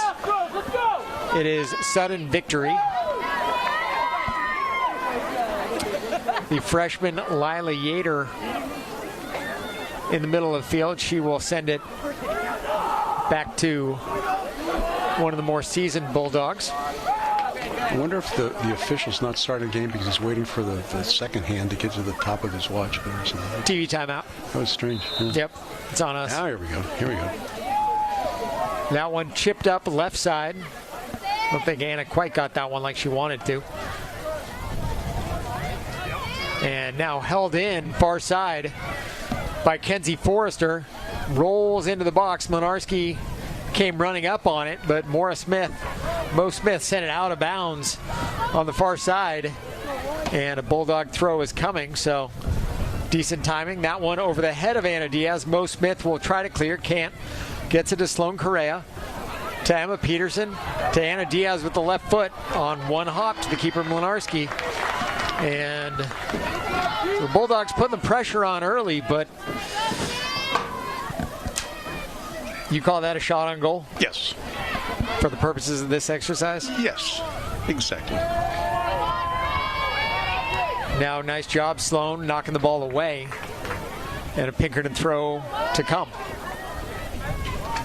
One of the jobs of my assistant coaches over the years was to take some stats because I couldn't concentrate. I would forget. Oh, yeah, no. I can't forget over and over and over again. And I was never asked to keep the book at a baseball or softball game, which we had many of in my family. Ball sent far side, headed out of bounds by Pinkerton. Bedford throw is coming. Down the line. Now Yater with it, controlling. Sends it in off the right foot of the Pinkerton defender Martell. What Bedford isn't getting tonight that they sometimes do is the miss kick or the bouncing ball that deflects off of someone around the 18.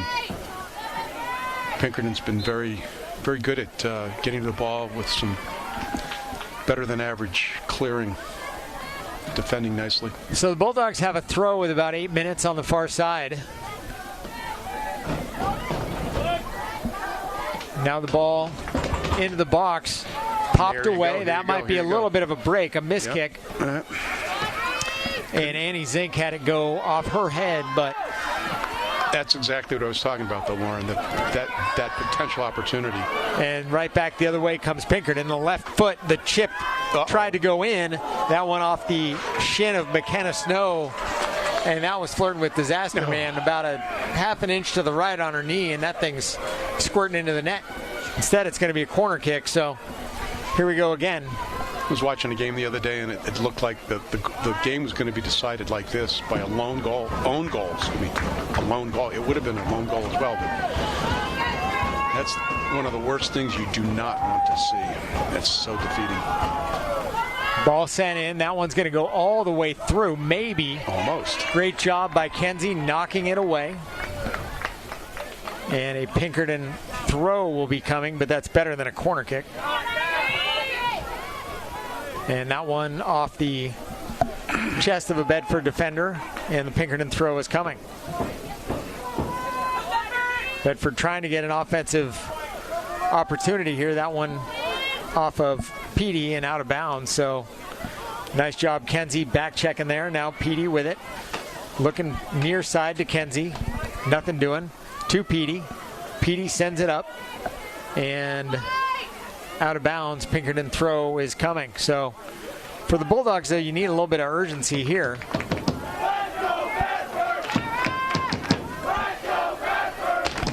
They definitely have enough back on defense. They are Couldn't take a paying chance mind to the Astros and their offensive potential, but you also got to find a way to get on the board. Yes, you do, which is obviously a theory that both teams have going. They're Ball knocked away. Sent out by Diaz to Yater.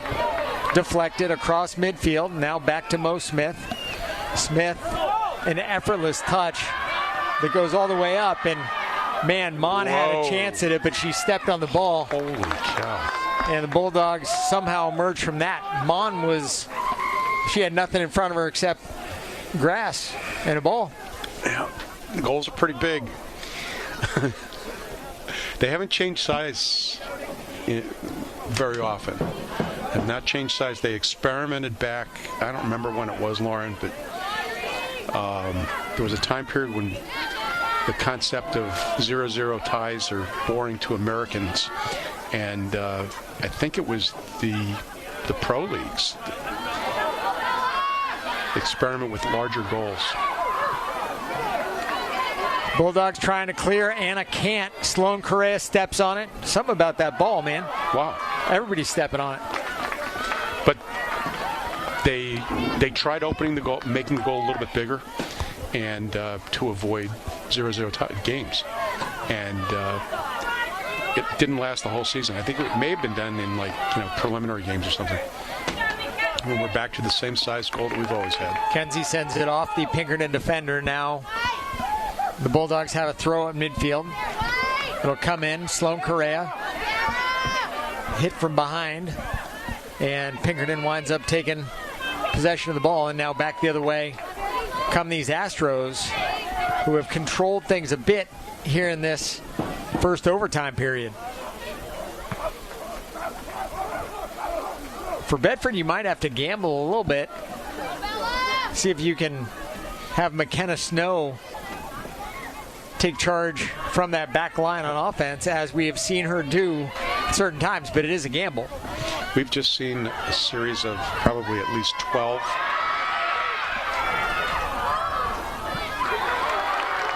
balls just booted down the field without any intent at all, other than trying to move it down the field out of their zones. That Both one to ways. Yater. Yater being chased from behind, has it poked away. Pinkerton sends it up. Might have been a handball there, but nothing called. Now back the other way come these Dogs. Sloan Correa with it. Near side, Yater. Lila took a little too long, and the opportunity had kind of was marking. no longer taking Now that's place, a foul. and a foul called there against Kayla Silvera. And a great job by Addie Kiley drawing that one. Silvera was kind of grabbing onto her arm a bit. Understatement. And we haven't had that happen very often in this game. It's been, tightly played. There's a lot of contact. Players are going down sometimes, but they're not fouls. That one clearly was, and this is a nice ball. McKenna Snow sends it in off the shin of the Pinkerton defender, and will it go out of bounds? They say that. I thought Sullivan held it in, but said he did not. Now the Bulldogs get a throw from the far side, but time is waning.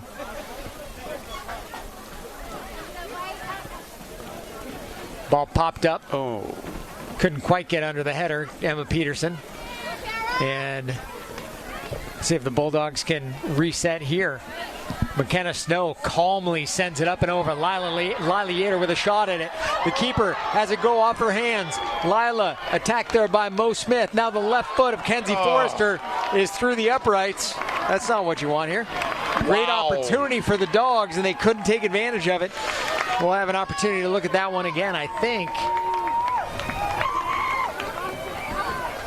And by the way, we've got Bill Jennings upstairs on the camera doing an He's awesome doing a great job. As he always does. And Andrew Fenn, of course, is tonight back in the studio and supporting this whole thing. Both teams undoubtedly a little tired, nearly 90 minutes into this one.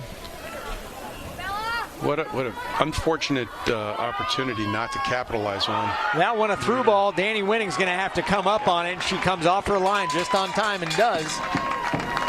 Yes. Did a great job. Yes. I mean, that's, there was one time this season when she did not time her charge to the ball correctly and was scored against. But other than that, tonight she's been solid. Done a really good job. It's earning a shutout. Let's see if it will stay that way until we go from conventional soccer to some silly thing called penalty kicks. Penalty kicks. They're not penalty kicks if it's not because of a foul. It should be called something else. You know what I mean? Yeah, you're right. This doesn't sound nice. Home run derby. Because that's a great analogy. Basically what you're doing. Yeah. Yep, throw the pitch, hit the ball into the park or don't. Yeah. Yep, absolutely. You're amazing. Lauren Fox. Oh, I've complained about that before. I wouldn't go that far. In so many ways. Decidedly not. That one sent into the offensive end of the Bulldogs. Checks up. Lila giving it a run, trying to come after it. Actually, yep, that is Lila fighting for the ball there. And a foul is called. And the Bulldogs will have a chance, but nobody knows how much time we have left except the official. So I'm guessing it'll be McKenna Snow to take it. And we'll see if the Bulldogs can find a way to make something happen here. McKenna chips it up and over. The ball will roll around down there for a second. And CeCe Irwin, I should say, making a run, trying to come up with the ball, but Mo Smith boxes her out. Straight out, a bounce for a goal kick. And it's a good ball. Pinkerton's not rushing things here. The keeper picked it up and moved it to the furthest side of the goal area that she could. I think for a reason, because they feel this pressure, a little bit of extra intensity by the Bulldogs coming in against them. Might have seen a handball on that one, but then again, I'm probably just seeing things now anyway. Bill Klein's 5-minute marker went off, I think. It did, and so did the whistle. So there you go. 90 minutes of soccer.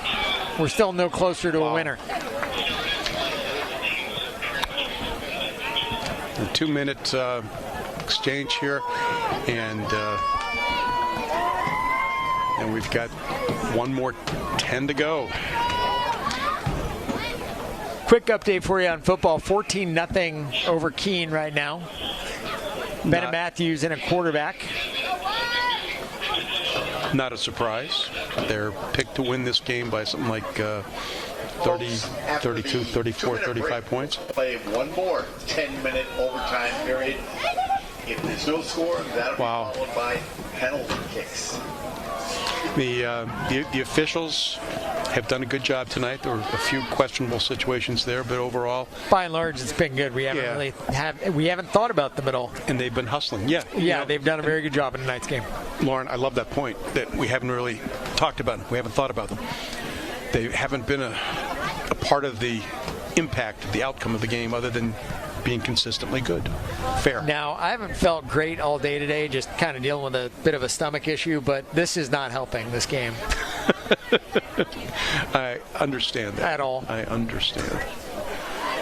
Yeah, it's... Although, based on looking at the roster, there is a little bit of a reason for you to be somewhat... No, I like them to win. That's... Yeah. It's the number one thing is it's more fun when they win because we get to do more games. Yes, we hope so. Have that opportunity, and it's interesting because this is different than being a player, coach, but for you, parent, and for me, I've been the parent many times. But as broadcasters, this team of broadcasters, all of us here at Bedford TV, we enjoy this opportunity to be around at the end of the season. Absolutely, yes. Yeah. Unfortunately, at this point in time, the Broadcaster Association used to have some awards for broadcasters and whatnot. And we won too often. Have them anymore. It's all good. Yeah. I think if we were... Corey Munstertiger would be winning all of them anyway, so let's face it. He is, the two of you. I can't pick one that does a better job. You're both amazing. Corey came in with no experience. So anyway. Get out of here. Seriously? No, yeah. Natural. He's a natural. He's a smart guy who's played enough sports like this that he knows what he's doing. All right, on to this. Pinkerton on the move, and Danny Winning will come off the line, make a play, and send it over high into the night sky on the hop toward Annie Zink over on the far side. And now back toward the middle to Nora Ripple, who sends it back across, which is a tough first touch. Great job there, though, by Addie Kiley. And Addie now on the move. Addie sends it up the far side. Couldn't thread the needle, though. Not just because we know that the Pinkerton Dairy TV station is streaming this live. I got to say, honestly, I hope whoever wins this game, it's been evenly played, clearly, not just by the score, but by the way the play's been on the field, that it's a clean goal. I just see a good goal scored here in playing time. Annie with a header to Lila Yater to Anna Diaz, who kicks it just to the left of the goal. Got to take that shot there, though. Yeah.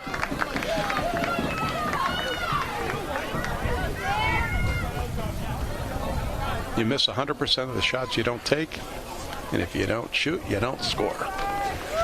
I know you've heard that if you've listened to me in the past, but oh yeah, those are some of the basic things that just. Oh man, that's a violation right there. What's your call on obstruction? That? Okay. On was that number 10? I can't quite see for Pinkerton, who is next to I can't see. Next to Anna, so Anna? 19, okay. Yeah, the way that she maneuvered her body to kind of prevent and move Anna out of the way, that could have been an obstruction call. I think obstructions are probably one of the least often called fouls. This is interesting. In high school soccer. Pinkerton's taking their sweet time here like they're playing for PKs. Yeah. And honestly, I can't blame them. Now that one's stolen by Cece Irwin. Ball up the right side for Annie Zink. Annie in a mad dash to it, but can't come up with it. And it will be a goal kick. Now, we have seen games that have been, is there a possibility? I know if you're the keeper, you can hold on to the ball too long. They'll call you for that delay of game. They won't call that on the goal kick, will they? Yeah, they could. Well, they would simply stop the clock. The management of time wasting, delay of the game, so to speak, unsportsmanlike, would initially just be the official has the opportunity to stop the clock. So you stop the clock and you admonish the player. Just a verbal, hey, come on, keep. Don't delay the game or I'll have to card you. Addie Kiley over to CC far side. Just a little bit too long of a touch and has it taken away. And now there. Nice stick by the Dogs. Ball held in. CC with it. Nice turn. CC makes a good turn. Now gets the ball back from Anna. CC looks in. Sends it up. Trying to find Lila Yater. Now Mo Smith gets in, breaks up that pass. Annie Zink fighting for the ball down in the corner. Annie will send it off the knee of Mo and out of bounds. And the Bedford Bulldogs will have a throw coming with about 6:30 left here in would have been nice if that deflection had gone for the corner kick. But it didn't. He's got the throw in, but couldn't make anything of that. Now a goal kick coming.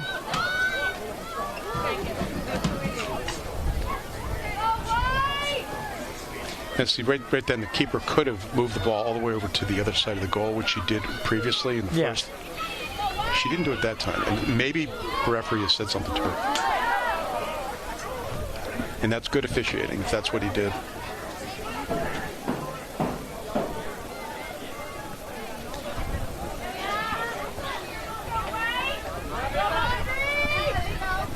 Bedford holds it in. Now it's McKenna Snow to Addie Kiley. Ball sent up and over. Lila jostling for it. And I heard a foul. I heard a whistle, but what was it? They called it on Bedford. I don't know. Called it on Lila Yater. Didn't really see exactly what it was. I don't know. I assume as the ball was sent toward both of them, she was trying to hold the Pinkerton defensive player down a little bit. Yeah, I can't necessarily see if there is a hold, a little grabbing. Players can be pretty sneaky with that sometimes, get away with it when you, especially if you do it in the right angle based on where the referee is. So we got about 5 minutes remaining in the game. Mo Smith bringing it up for Pinkerton. Dribbles for the first time in the game. Yep. Straight down the field. She's now Anna Diaz scrapping with Pinkerton defender now to McClellan. McClellan has it taken away by Ripple. And now Addie Kiley will send it back near side. And we'll have a throw. And a substitute on the Pinkerton side. Restarted quickly, nicely.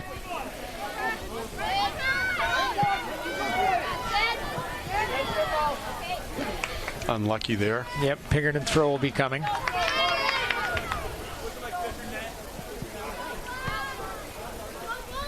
I'd like to have a bit more intent with some of the balls for the Bulldogs.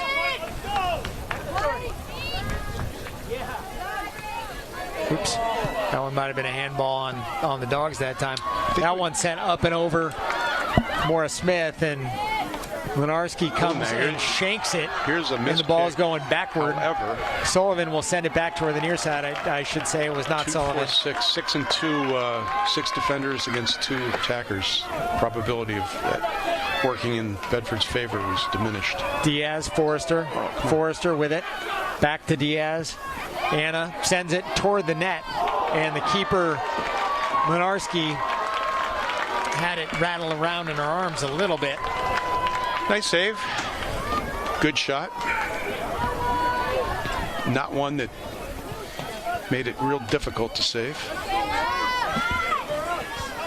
But give Anna credit for taking the shot to begin with. Make them make a mistake. That one sent up and over. Earn it. Earn a goal. And out of bounds it will go, and the Bulldogs will get themselves a goal kick with just under 3 minutes remaining in the game. You did start it. Thank you. I did start it. Yeah, I didn't see that. I did. I had mine set to go, and then something happened, and I totally forgot to start the clock. Can't imagine why.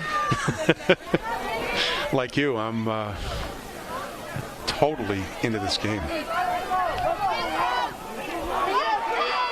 Now Sullivan directing traffic, sends it into the box, and that one will be a corner kick coming. Great play by Addie Kiley, but it will be a corner. And definitely a good no call. Some of the Pinkerton fans were looking for a foul, but it was close to a scoring opportunity, but it was not a foul, so good no call. About 2 minutes to go in period number 2. That one sent. Dangerous ball headed in the vicinity of the net. The ball will be sent out and now over Cammie McNulty. And fighting for the ball with McNulty is Lila Yater. Lila doing a great job establishing position there.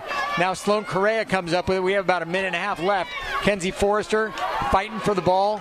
Gets rid of the sophomore McClellan. Whoa. And the ball goes out of bounds. Bill Klein, what did you just see?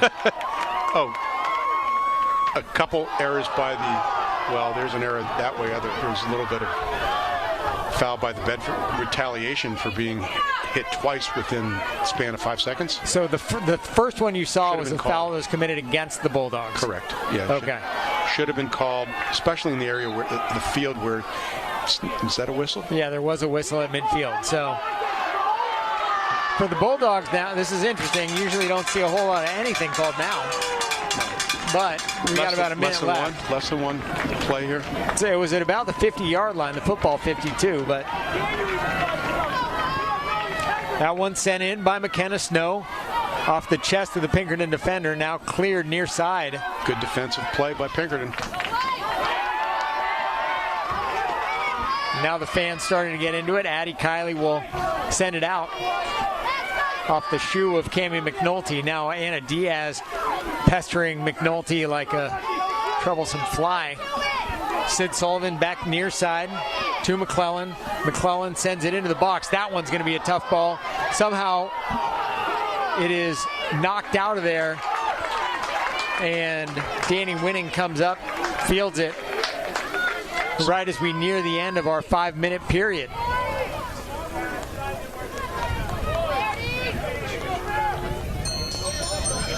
So by my count, we're at 5. And now the officials tell us that indeed the 5 is, or the 10 is up. Wow, so this is at least the second game in this this bracket, the quarterfinals, where we've got PKs. Two out of 4 of the matches today. Wow.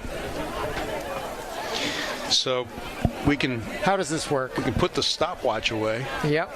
Each team is going to select, and I say team, coach, they've all usually pre-selected 5 players each and a goalkeeper. The goalkeeper does not have to be the goalkeeper that's been the goalkeeper throughout the game. Okay. Anybody else could be dressed, but it's 5 kicks each. The toss of the coin, winning picks typically the officials will pick the end that they're going to use. And I'm not really sure why we see one official that is putting on a jacket. And is there okay, I'm not going to tell you where he's going. Oh, he passed that.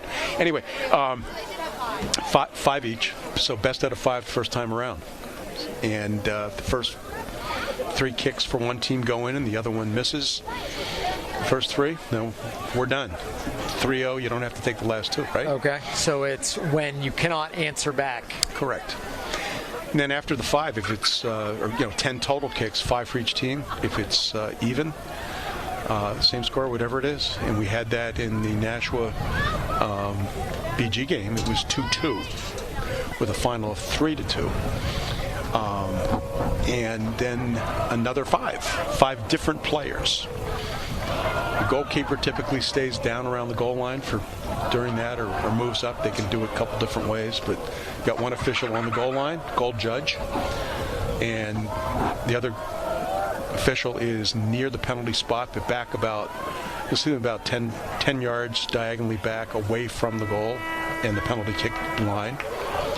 Whistle blows, player then ready to go until the ball's kicked. The goalkeeper cannot move off the line. They can move laterally. Sometimes some of them, like a nervous twig, jump back and forth a bit and swing their arms to try to distract the kicker. And everybody else in the entire stadium is what? Just sitting back, praying for it to go in or be saved.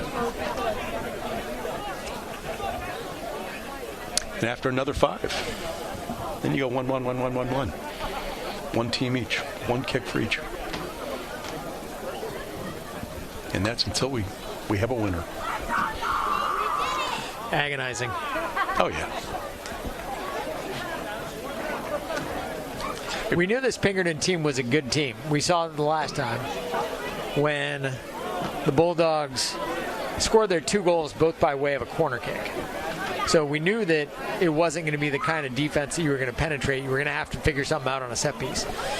And the Bulldogs certainly had their share of opportunities with the corners today, but couldn't get it done. They probably had some of the better opportunities to score, period, in this game.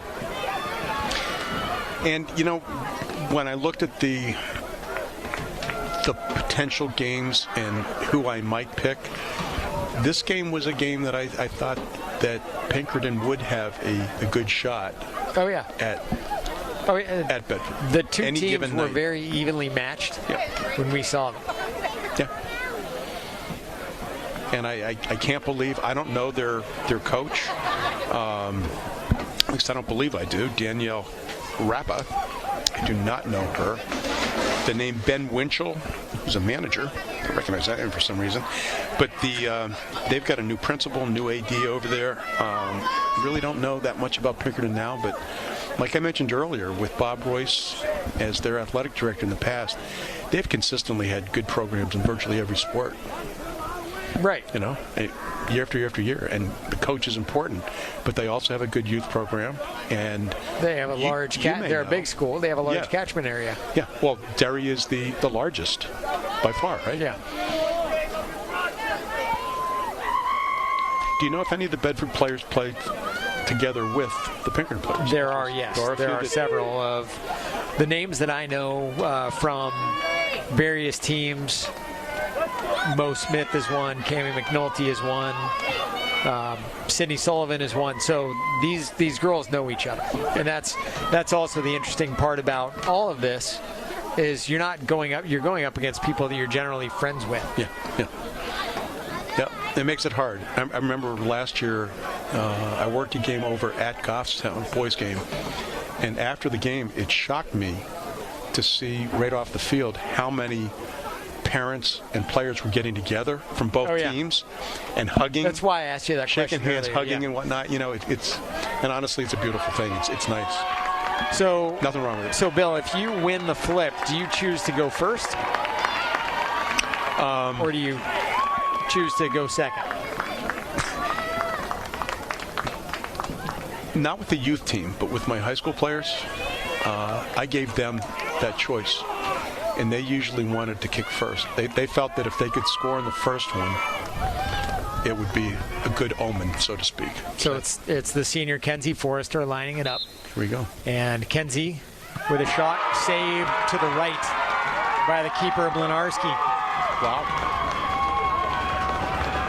It's a good kick. It was on net. I mean, that's all you can ask is that you put it on net. Yeah. Blinarski made a great play. So when the ball is hit hard enough in the way it should be hit, the keeper's got a 50-50 shot to start just picking a side because they basically have to decide which way the player's going.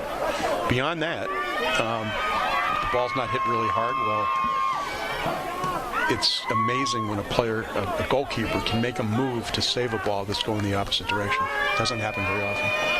And the upper corners are all impossible to get to, but they're the dangerous places where coaches don't want to necessarily see their players aiming up there. They want the ball right there, right in that spot. Yep, that one in the right corner of the net by the Astros, who now have themselves a 1-0 lead here in PKs.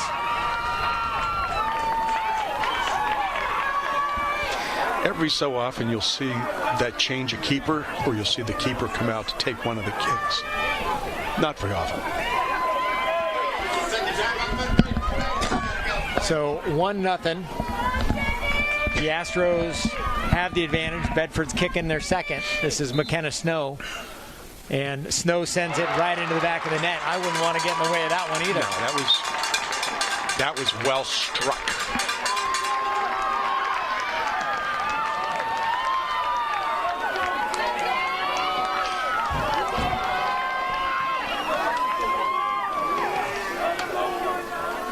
Again, the team that wins this moves on to Tuesday. Yep.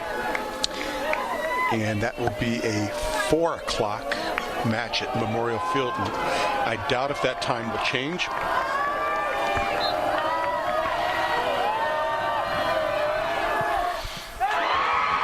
That one hard on the ground to the left of Danny Winning. She dove at it, but unable to stop the ball off the foot of Kayla Silvera. And so now Anna Diaz will have a shot with the Bulldogs trailing 2-1 here in PKs. This is round 3.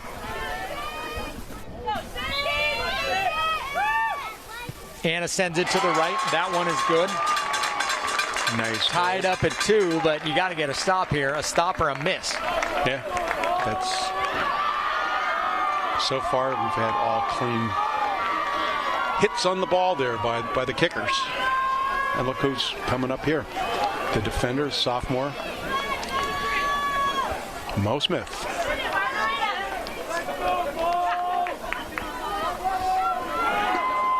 So you're hoping for Danny Winning that she can come up with one here. And Danny standing in the middle and right to Danny, and she does. We are through 3 rounds, tied at 2. And now number 4 coming up for these dogs. And you know they practice this stuff, of course. Oh, yeah. We're starting from scratch. Yep. We're back to a tie game. It's like the World Series. It's tied in the bottom of the 8th. We're going into the 9th inning, I'd say. I can't tell. Lila Yater, the freshman, taking this one, and Lila sends it off the top bar. And so now the Bulldogs have taken 2. Pinkerton has taken 3. And we are tied at 2 apiece. The scoreboard is not updated, but it is not supposed to be updated in this circumstance. I'm answering Andrew. Okay. So with that, Pinkerton now taking their 4th. This time it's Nicole Blake They are ahead of Bedford, or they're tied 2-2, I should say. And Oh! Danny winning with a big save to the Holy left. cow! Oh my gosh! Still tied 2-2. Wow! Unlike the ball kicked by Mo Smith right to the keeper, in this case, that required a big save. That had a little bit of heat. Wow! So now we got Nora Ripple tied at 2. We have 2 kickers left of the first 5, 1 each.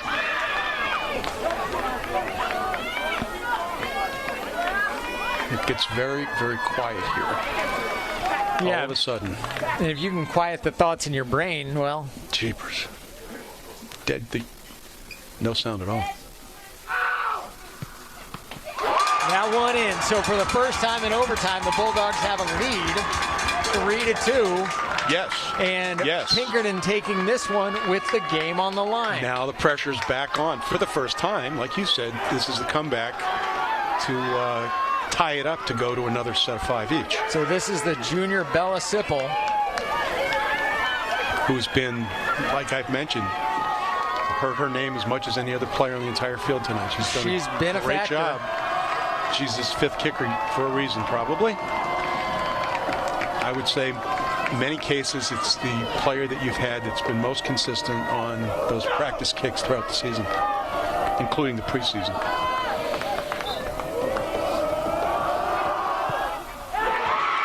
and we are tied through 5, 3-3. Yes, we are. What we generally tell kickers is you got to make up your mind. You know what you're going to do before you get anywhere near that ball. Forget about the keeper. So you can run through You and that the same goal. rotation again, or no? No, these have to be 5 new players. So the official, and it's been a long time here, the trail official, in quote, official that's got his warm-up on now, he has the list. And so he was given that by the coaches before we started this. And so this is the second group of 5. Yes. And he's keeping track of the players. And he does not have a whistle, by the way. It's the lead official only. And there is a lead official, head official in soccer matches in high school soccer.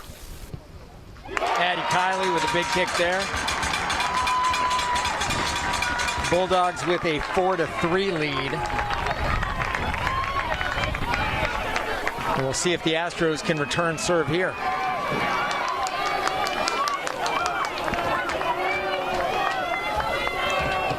This one, Isabel Rolfe, the senior midfielder for the Astros.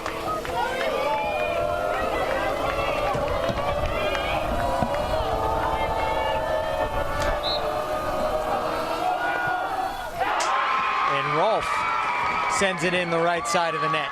Danielle made a good effort to get out to it. Went to the right side. Yeah, chose the right side.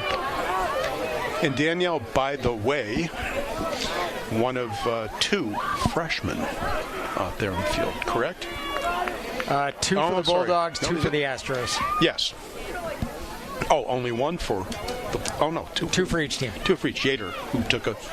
Now Cece Irwin to take it. Uh-oh. And Cece sends it into the back of the net. And the Bulldogs lead 5-4. Quick, just mention this. Football, it's halftime over in Keene, 21-0. Bulldogs over the Blackbirds, I believe. Yes. Is that right? Blackbirds.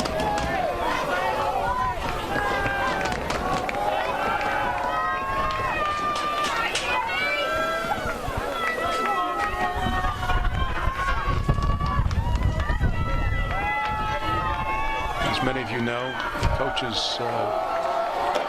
head coach, Michelle Winning, played goal as well as on the field for West years ago. Left-footed kicker sends it into the left side of the net.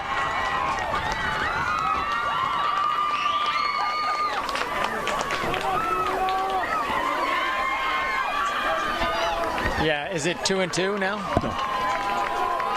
1-1. Okay, so they're tied 5-5. After the full 5. They haven't gone through 5 yet. I don't think.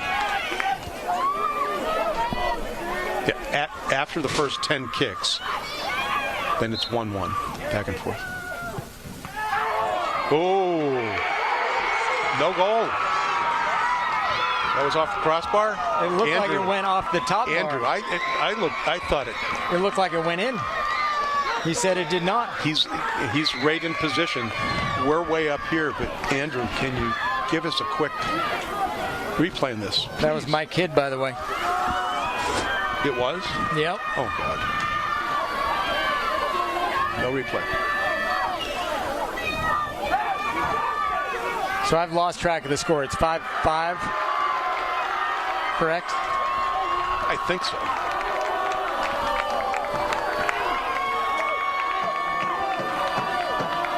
Now Pinkerton's got Anna Martell taking the kick. And that one goes in. And that's it. And that is it. That was the 5th kick, 10th kick. That was the 10th one? 10th one, yeah. So Anna Martell with a big win. Big kick for the Astros. And that is going to do it for the Bedford Bulldogs season. The Pinkerton Astros with a 1-0 win over the Bedford Bulldogs in a tough, hard-fought match. Not much I can say other than the fact that it is such a difficult situation. The Bedford girls got together quickly, surrounded their keeper, and coaches hugging the keeper, giving her support. But it's never easy. It's kind of why I don't like the penalty kick thing. Put so much pressure on so few people instead of the entire team. It's tough. You know? It is tough. Hey, they will. They're in a similar spot a couple years ago, and they came back to win a championship. And I wouldn't be surprised if they don't do it again. But they do have. We don't have a lot of seniors on our team. We've got a lot of juniors. So next year, we've got a lot of players coming back. Pinkerton, congratulations to the Astros. Lauren? Yes, great. They played excellent today. Cow. So thanks to our team here, Andrew Fenn, Bill Klein, Bill Jennings on camera. And with that, we were scoreless. We went to PKs, and Pinkerton winds up winning by a score of 1-0. So congratulations to the Astros.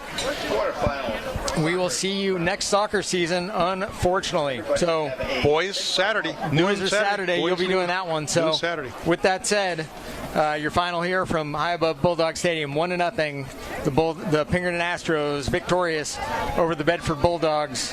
You've been watching Bedford Bulldog Soccer on BCTV.